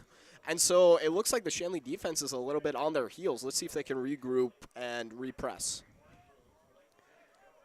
So Devils Lake has the ball at the Deacon 36-yard line now. I formation with one wing back. Handoff is going to Hornstein on that same play, and Hornstein turns it upfield, gain of 2 or 3. And what we've seen from Devils Lake is that they are very much favoring the left side of their line, which would be the far side for our viewers at home. We've seen the last 4 or so run plays all go to the left side with moderate gains. 7:38 left to go in the third quarter. 3rd and 3. It's that same formation. Hornstein in the backfield, and the ball is going to Joey Hornstein, who is met and demolished in the backfield. And, you know, Devils Lake, they find the play that's working, so, you know, you can't blame them for going with it multiple times. But I got to say, 3rd and 3 there, you got to be looking maybe to try something a little different, because Shanley, you know, they've got to be expecting that play because it's been run so many times in a row. And again, Jed, that was the 5th run play to the left side in a row. And looks like we have the Devils Lake offense going for it on 4th down, something we did not see in the first half. And absolutely what you want to see here, down big. You got to do something. Misdirection, handoff up the middle to Hornstein. He's out for the first down. And the Firebirds in a tough situation, but they are running hard. They're running for pride, and they're running on the back of Joey Hornstein, who is turning in a tremendous effort. Looks like we have a timeout on the Devils Lake side, maybe to give the players a rest, a little bit of just game planning, figure out what we're going to do as we get closer to the end zone. Absolutely. Maybe just giving Hornstein a bit of a breather, telling him, you know, catch your breath and get ready, because we've found what works and we're going with it. And got to love what they're doing right now. It's working well. They're in Deacon territory. They gamble and pick up the first down on the 4th. It's looking good for Devils Lake right now. And folks, want to give another shout out here to Grandpa Joe Mattern watching from Rugby, North Dakota. So a shout out to Joe Mattern. Awesome to see that you're tuning in. Again, folks, if you're watching, be sure to give us, get in contact with us, and we'll try to give you a shout out on air. Love to know that people are watching. So Deacons come out now. It's again a Devils Lake timeout. They're still huddled up here, using as much of this break as they can. Looks like maybe taking a little bit extra, too, as you'll see them come out now. It would be interesting, Jed, to see if we see some type of trick play from Devils Lake here. They have a long time out to be able to plan it, and so maybe taking a shot to the end zone now. Perhaps try to throw the Deacons off. Instead, they stay with what has been working, and Hornstein, another hard run, but he gets blown up there. And Josh, you know, it's becoming pretty clear. Now, it's one thing to run the same play multiple times, but it's a whole other to be running the same play to the same side. I think what we're seeing right now is that Devils Lake has got a bit more confidence in the left side of that line, maybe than the right now, or perhaps they feel the left side of the Deacon defense is weaker than the right side. Not sure, but you got to imagine one of those two things is a factor here if they're continuing to run to the left. I formation, handoff Hornstein, up the gut, Joey Hornstein. My goodness. And again, it was kind of up the middle, but again, it was to the left. You saw on the 4th down that they ran to the right, and I feel like that almost just caught the Shanley Deacons by surprise, but they continued to just attack that side over and over. And Josh, you got to wonder if this had been, you know, the strategy in the first half, if this had been what they were doing, if it had been this successful even in the first half, if it'd be a different game right now, because this is the type of offense that just gives Shanley fits. And now we got a flag. I think that's going against Devils Lake on 3rd and 1. Looked like some movement, and that is the case. So I think that's going to make it 3rd and 6 now with the illegal procedure. Very unfortunate there for the Firebirds. And Jed, this game would be completely different.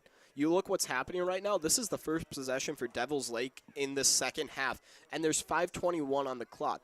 And this is what Shanley cannot have, and that's Devils Lake just controlling the ball and then controlling the time.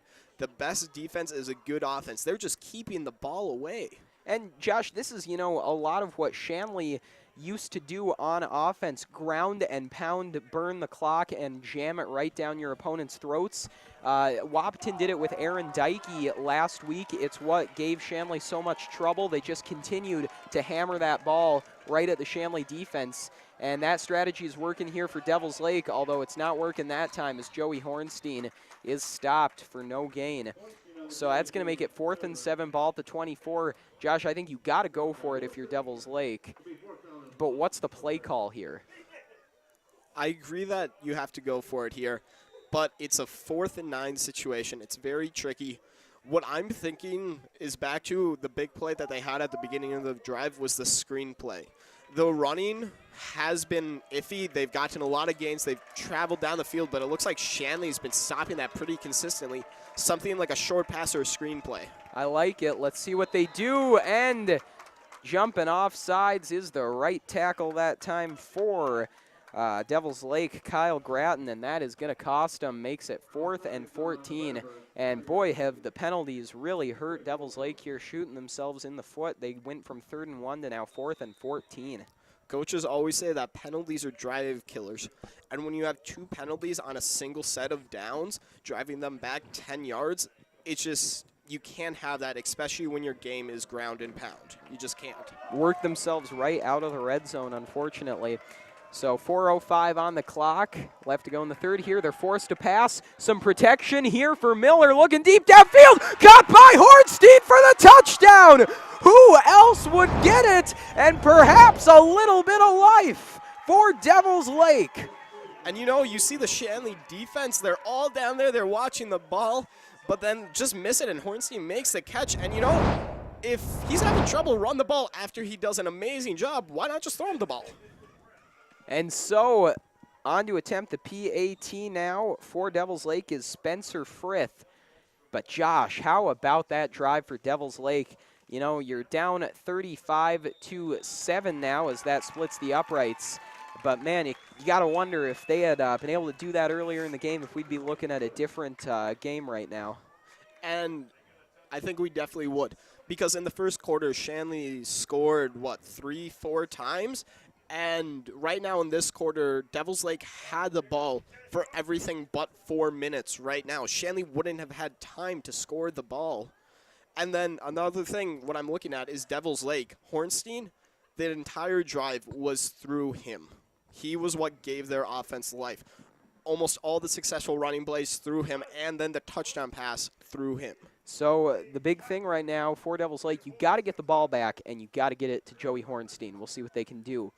Folks, we're going to take this break to remind you the Shanley football team will be having a fundraiser on Wednesday, October 25th from 6 to 8 p.m. at Uncle Mattio's Pizza in Fargo. The players and coaches will be there to serve and would love to see everyone there. 20% of the sales will be donated to the Shanley football team, and the Shanley football team thanks you for your continued support. So, folks, be sure to go out to Uncle Mattio's. Once again, that's October 25th, 6 to 8 p.m. Go support the Shanley football team.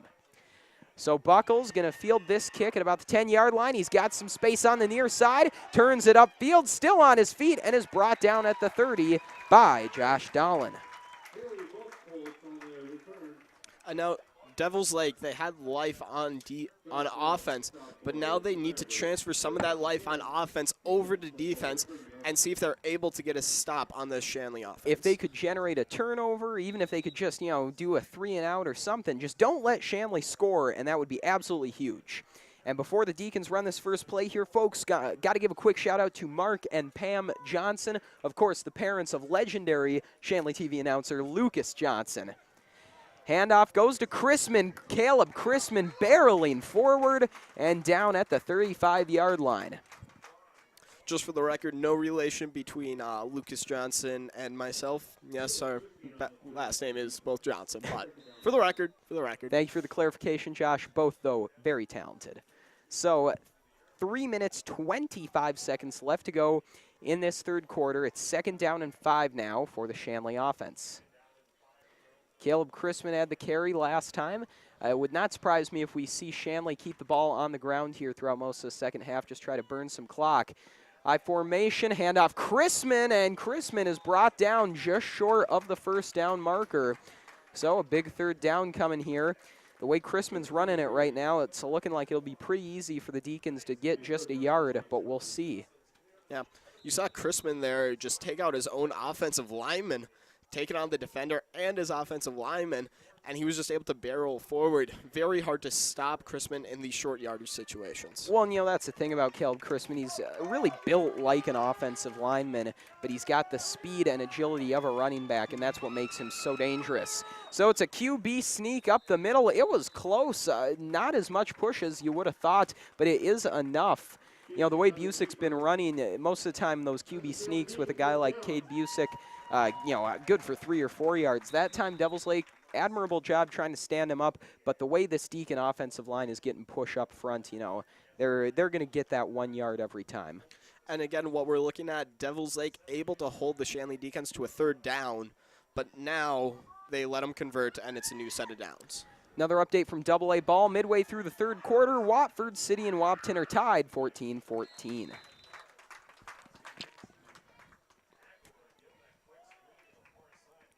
So 2 minutes left to go here in the 3rd. After that completion, it is 2nd and 3. We see 3 insider runs on the previous set of downs, but now the coaches just calling the play, letting Busick getting it to the outside a little bit more, just spread the defense out. And, you know, that's the thing. If you are Shanley, you do want to run to try and burn clock, but your identity on offense is the passing game. It's worked so well so far. You know, why stop what has worked so well? I mean, as long as the passing game is working for you, keep at it, because scoring is even better than eating clock. And a handoff to Manuel that time. He got rocked coming in, but he was still able to get out for a good gain. So that's going to bring up 3rd and about 2 or 3 yards. And this is also where it gets dangerous for Devils Lake, because even if they hold them on this 3rd down, the Shanley coaches have been known to go for it on 4th down, especially when it's towards midfield and you're in very short yardage situations. So look for Shanley, even if they don't get it on this 3rd down, to go for it on 4th. All right, so 3rd and 2, 52 seconds left to go in the 3rd. High formation for the Deacons, 2 men out left, 1 man out right. Busick drops back to pass, fires over the middle. Easy completion to Buckles. And again, you know, that's where that Devils Lake pass defense comes in. That's really, I think, been the story of the game, the inability to stop the passing game.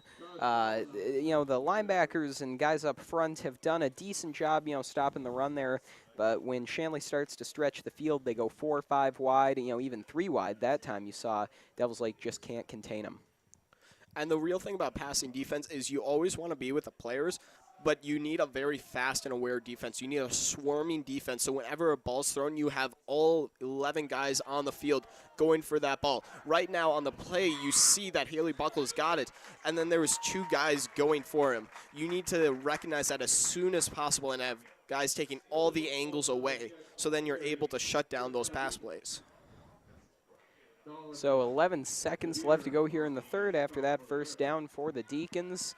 You know, we said if Devils Lake wanted to try to come back here, they were going to have to get the ball back. They were going to have to get it back fast, and that has just not been the case.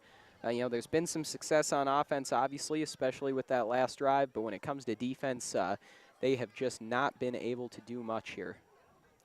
And so this clock is not running right now, and I think the Deacons thought they were going to be able to run out the clock in the 3rd quarter. Under 10 seconds on the play clock. They're trying to get down fast. I formation is the look. The handoff is to Manuel, and Austin Manuel with a lot of room. He's out for a gain of 9 or 10. Clock going to stop here to move the chains. When they do get them set, though, that should be the last play of the 3rd quarter. And so they'll start the clock. That'll wind down, and that'll do it. So Devils Lake outscores the Deacons in the 3rd quarter, 7-0, but Shanley threatening and still up 28 points here as we're approaching the beginning of the 4th. Josh, your thoughts on that 3rd quarter of play? The 3rd quarter was the ideal quarter for Devils Lake. That's what you saw, what Wapton did to Shanley last week. That's what Devils Lake is doing to Shanley right now in this 3rd quarter. Granted, Shanley is driving right now, and they're looking like they're having great success in driving. But even still, like you said, they outscored Shanley by 7-0. And when you're down by 35 points, it becomes almost like a wall too high to climb. But that's, in a sense, how they would have wanted to approach the game from the beginning. Absolutely, Josh. Couldn't agree more. And so we're getting ready to start the 4th here. Again, 35-7 in favor of the Deacons. And like you said, I like the use of the term ideal quarter there because that is exactly what you wanted if you're Devils Lake. Just ground and pound, keep running away, just keep running up against these Deacons. Defensively, though, it's been the same old story here. Devils Lake just unable to stop Shanley. One thing I would like to see from the Firebirds, we have not seen much in the way of blitzing at all, really. It's been primarily 4-man rushes from Devils Lake. And Busick has had a great year filling in for an injured Caden Kuhneman, but one area where he has had some trouble when the pressure comes, if he can't escape with his legs, he has had trouble, he's had trouble making good decisions under pressure, and so you'd like to see Devils Lake try to step up, get in his face. That time you see Busick dump the ball off to Chrisman, who lowers the shoulder and gets in for the first down. And I agree with you, Jed. And when looking at that previous play, what's the first thing that happens? Chrisman catches the ball, but then there's a missed tackle. And it's things like that that really hurts the pass defense, because the pass defense rests on, well, first being able to cover the guys, but then also being able to tackle once they catch the ball. Because once you miss a tackle, then the players are able to get to the second level and just gain that many more yards. So first and goal now for the Deacons. I formation look, Manuel up the middle, met for a gain of about 4. Austin Manuel on the carry for the Deacons. 11-12 left to go here in the game.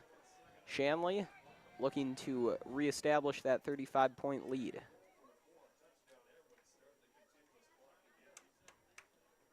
And the Deacons eating up all the clock they can here, no doubt about it. That's a very deliberate move, just staying in that huddle as long as possible, just continuing to run this clock down.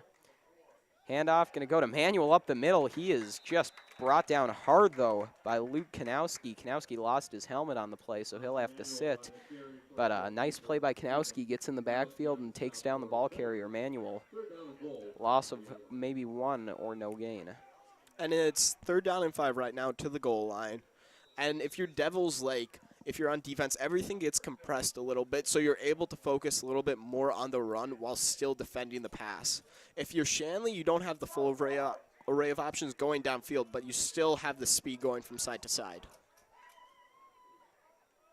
Busick in shotgun, rolling out to his left, has protection, fires into the end zone, but excellent coverage from the Firebirds, able to break that one up. It's going to make it 4th and 4. I would not be shocked if we saw the Deacon offense stay out there, although I don't think that's the case. In fact, the Deacons will send out the field goal team. It's not even the regular field goal kicker, though. It's Emmett Kenny.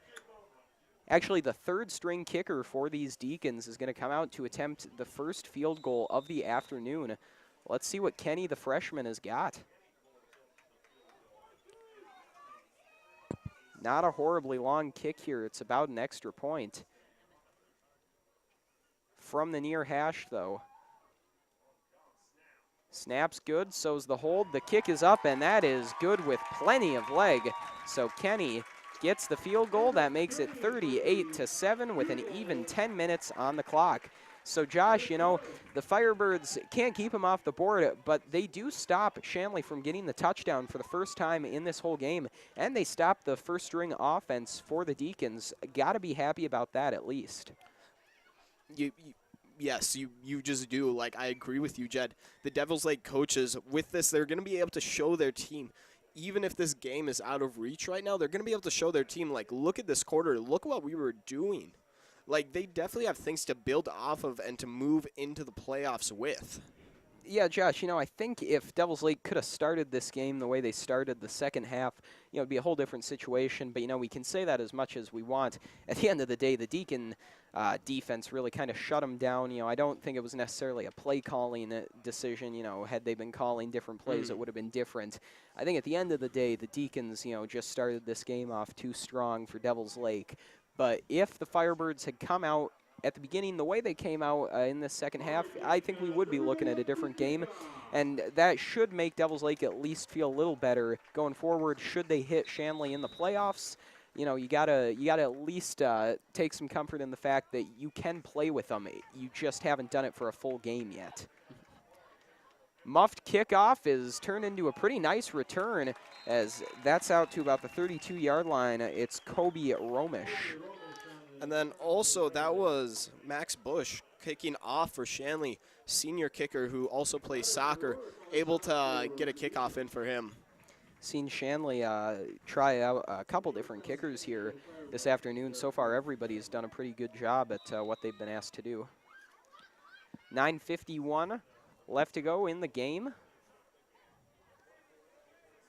Firebird offense back out off of their first successful drive of the afternoon, and you see Devils Lake has pulled a lot of their first string players, and that becomes pretty clear as Jake Kostecki gets in there and lights up the running back. A bunch of new numbers in there for Devils Lake right now, and Shanley is going to do the same now as both teams are looking to stay injury-free, or as injury-free as possible, in this final game of the regular season with playoffs around the corner. But with Jake Kostecki on that play, that's the second time that we've seen him almost get a free pass on the running back. Just that explosive ability to get off the line of scrimmage and then get into the backfield. So in at quarterback now for Devils Lake, it's Parker Hansen, the sophomore. Hansen hands this one off once again. It's a bit of misdirection, but the Deacons sniff it out. That's only a gain of about 3 or 4, and now 9 minutes remain in this game.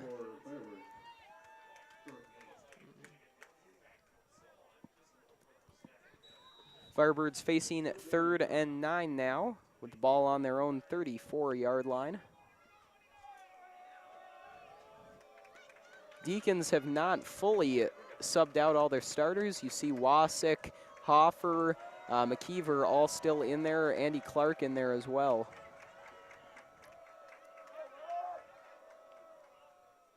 Misdirection, and now it's a handoff, a bit of a jet sweep type of play. Good for a gain of about 5 yards on the carry that time. Aaron Johnson, sophomore running back, shows a little speed there, but not enough to pick up the first down, and I think we're going to get a punt here. And that appears to be the case as Parker Hansen is out to punt this one away, and Andy Clark is back to return for Shanley.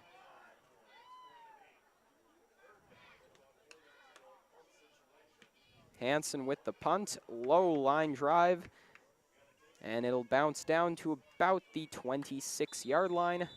So Shanley will come out and start from there with 7:46 to go on the clock. And with a little break here, folks, we want to remind you one more time that Shanley TV is made possible in part by the Shanley Athletic Club and their generous members.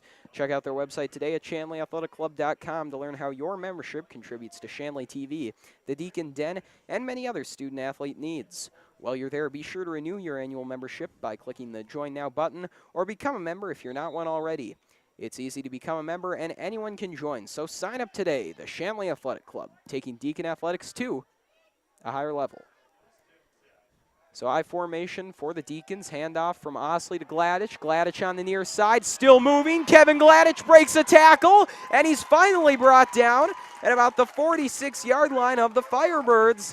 Kevin Gladich showing why he'll be a key contributor for the Deacons very soon.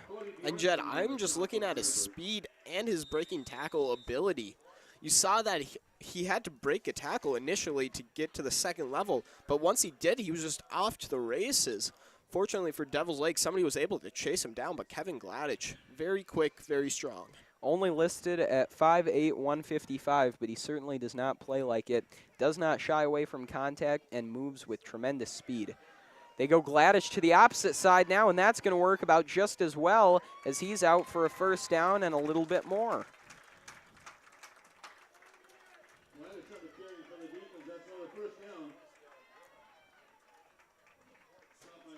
7:07 left to go in the game, and that clock will stop as Gladich was tackled out of bounds.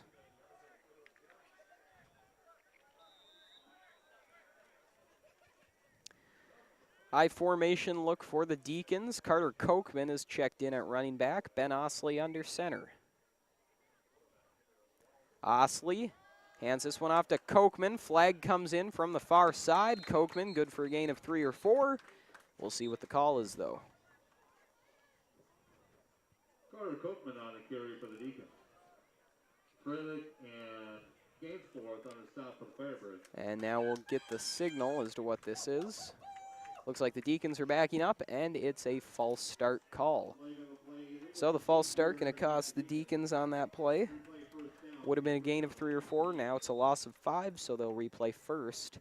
And not an uncommon error to see with a lot of younger guys in playing right now. And this is just the reps that they need to get adjusted. Once they get more of these reps, the false starts will happen much less frequently, and they'll just be more adjusted to the game atmosphere. Absolutely develop a bit more of a rhythm. Nothing beats live reps for building chemistry. Handoff that time was going to Carter Kochman again, and he's out for only a gain of about 2 yards that time. His original running lane just got stuffed, and he tried to look for a cutback, but there was just nothing there. Devils Lake defense doing a good job of just stifling at the line of scrimmage. Yeah, after giving up 2 big runs to Gladich earlier, they've really turned things around here.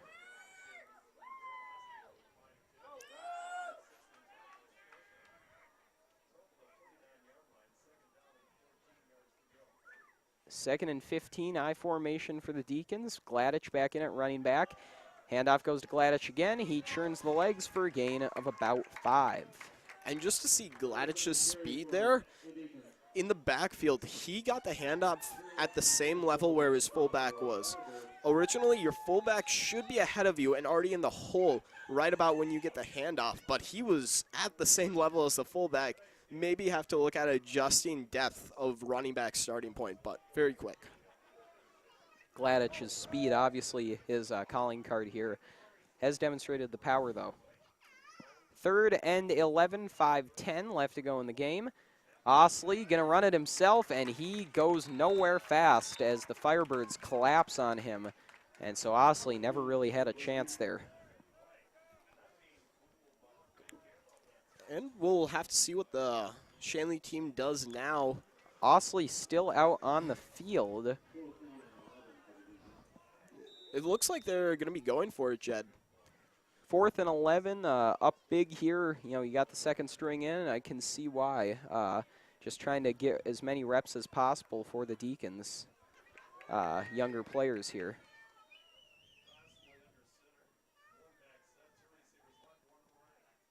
Osley looks to his left, has to get out of trouble, and the pressure comes, wrapped up from behind, throws a desperation pass in the air, and it ends up out of bounds. Better there than in the hands of a Firebird defender. That's definitely a decision the coaches might talk to him about on the sidelines. That could have very easily been a turnover. Yeah, often it's just much better just to take the sack than try to chuck it off. And again, it's one of those things where you have a game experience with it, and then the coaches come and talk to you, and then the next time you're in that situation, you just hold back and you take the sack.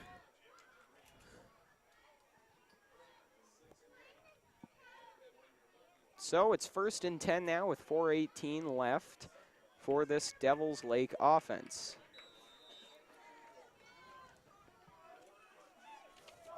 Again, in at quarterback, it's Parker Hansen, and at running back, Parker Villandry. And now a flag for a false start. Saw one go against the Deacons on their possession, and now we got one going against the Firebirds here.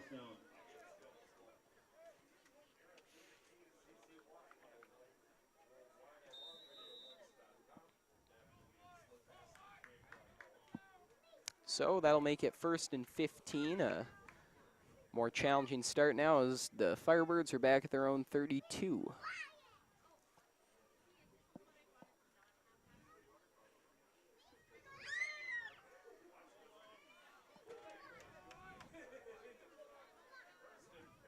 Handoff, gonna go to Johnson, and Johnson wrapped up and brought down in the backfield. Not going anywhere there. Aaron Johnson trying to use the speed, but the Deacons sniff it out well. And now just a little over 4 minutes left to go here in this game. Shanley comfortably ahead, up 38-7. And Josh, you know, what have your thoughts been here watching Shanley, the #1 team in the state, take down the #3 team pretty easily? You know, what does that make you think going into playoffs? What I'm thinking is when Shanley's on their game, especially with offense and passing, that nobody, in a sense, can stop them. We've seen some close games from them. But at the same time, you have to wonder if Shanley was really playing up to their full potential there. But when they're at home and they're playing the best they can, I have to wonder if in the playoffs Shanley is going to be challenged. You have to wonder if there's going to be close games when they just took down the number 3 seed by 38-7. Granted, there's still 3 minutes and 37 seconds left, but even still. Absolutely, Josh, and I think it's true that any of the top 5 teams, I suppose the top 6, as that's who makes playoffs. I think any of the top 6 teams in AA can beat each other on any given day. Now, obviously, there are some that have a better chance than others, but you know the way Shanley played Wahpeton, only winning by 1 touchdown in a razor-thin game, but the way they blew out Watford City in Watford City, there's just been so many discrepancies. You know, St. Mary's having lost to Shanley, then lost to Watford City. You know, the whole division really looks kind of weird right now. Jamestown lost to Shanley 14-7 in a very close game. Jamestown thought to be the second or third best team in the state. Then they lose to Devil's Lake, and now they're looking at the 4th seed. So AA looking very interesting right now. I think it really, when you look at the Deacons specifically, depends on the type of team they're playing. When they played Wahpeton, they played a team that liked to keep it on the ground. Workhorse running back Aaron Dykey, that gave Shanley a lot of trouble. Jamestown, similar thing with 2 workhorse running backs. They like to keep it on the ground and pound, dominate time of possession. That also gave Shanley trouble. So I don't know if it's necessarily about where a team is at in the standings. I think it's more about the type of team the Deacons are playing, if you follow what I'm saying. I think I do, Jed. And also another thing when I'm looking at during those games, for moments in those games, the Shanley defense looked like they were on top and they were just ready to take on anything that an offense could throw at them. I think it's going to be a really big key for them to have consistency in defense and in defending the run most specifically. Because we know that their pass defense has been pretty consistent, but their run defense just needs to get more consistent. And once that's consistent, then it's going to just be very difficult for them to stop. Absolutely, Josh. So under 2 minutes left to go here in the 4th quarter. Devil's Lake, second string offense, moving the ball pretty well here. Saw a nice completion a couple plays ago to Grant Nelson, the 6'5" receiver, just a sophomore. Sophomore at 6'5", you wait till he adds a little more muscle to that frame. That's going to be a dangerous player.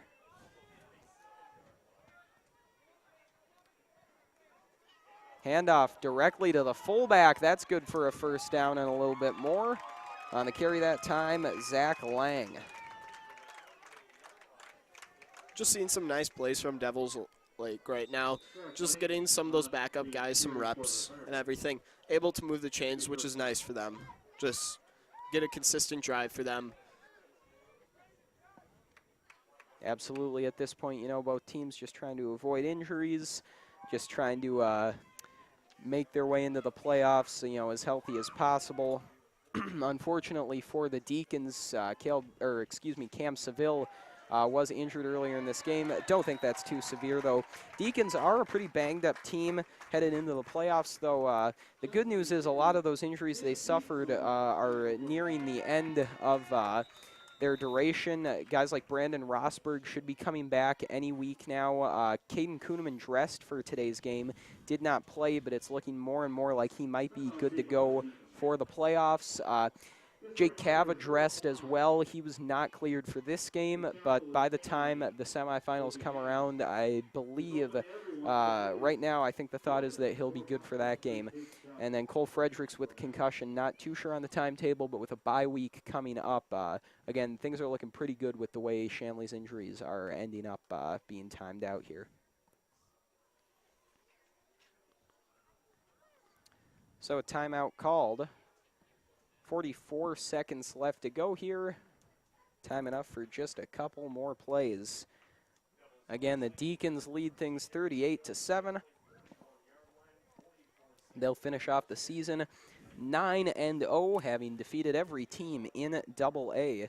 That is how AA works. You play every single team. And so Shanley, I suppose that is one benefit of the 10-team AA. You go to playoffs knowing exactly who you're going to face. You don't hit anybody you've never played before, don't get anything new. And another update from AA action around the state. Watford City leads Wahpeton 20-14 with 8:55 left in the 4th. I formation, Single wing look. Handoff up the middle to Johnson. Aaron Johnson will carry. Good for a gain of about 5 yards. Johnson on the carry for the Firebirds. Timeout by the Jeff Roder's on a stop for the Deacons. wait. I don't think a timeout was called. I mean, the clock was stopped, and now the clock is running again. And now the clock has been stopped again. So not quite sure what's going on down there. Just 36 seconds left in a game with a 31-point differential. The timeout, interesting decision if that was the case. We'll see, though, if that was what was called. And so, yes, it was a timeout. Okay.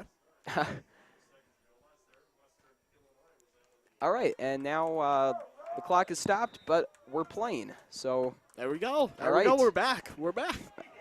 back to the action now. 36 seconds left. 38-7 in favor of Shanley.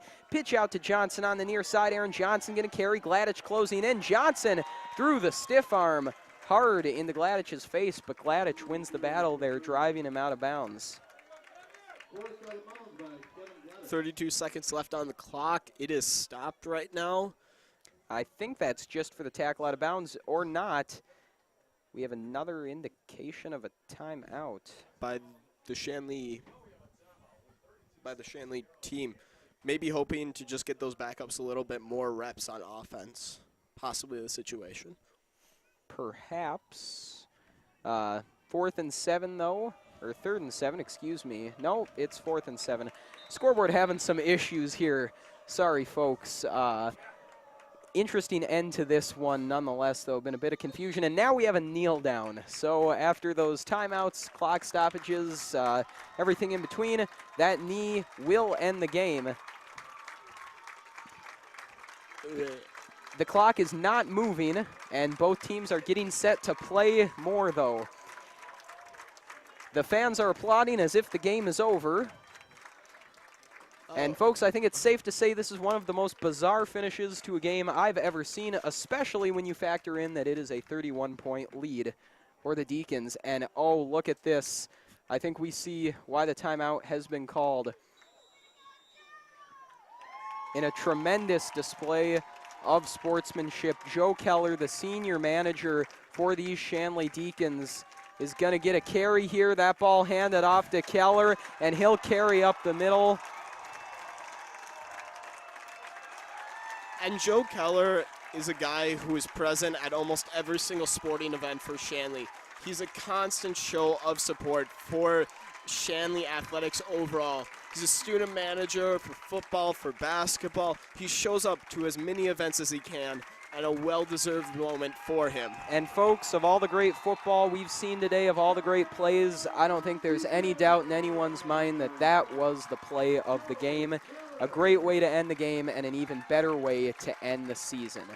So 38-7, the final score.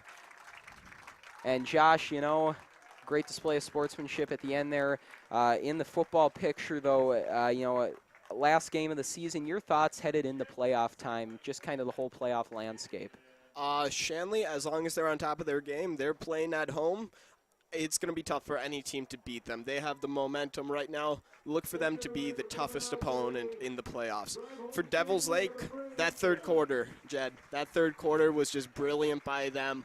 If they can play like that against most teams, then they have a decent chance of advancing in the playoffs. But first they have to get by the first round, and then maybe in the second round might meet Shanley again. Absolutely. You know, as I said earlier, the AA playoff picture, pretty complicated one. A lot of teams have beat each other.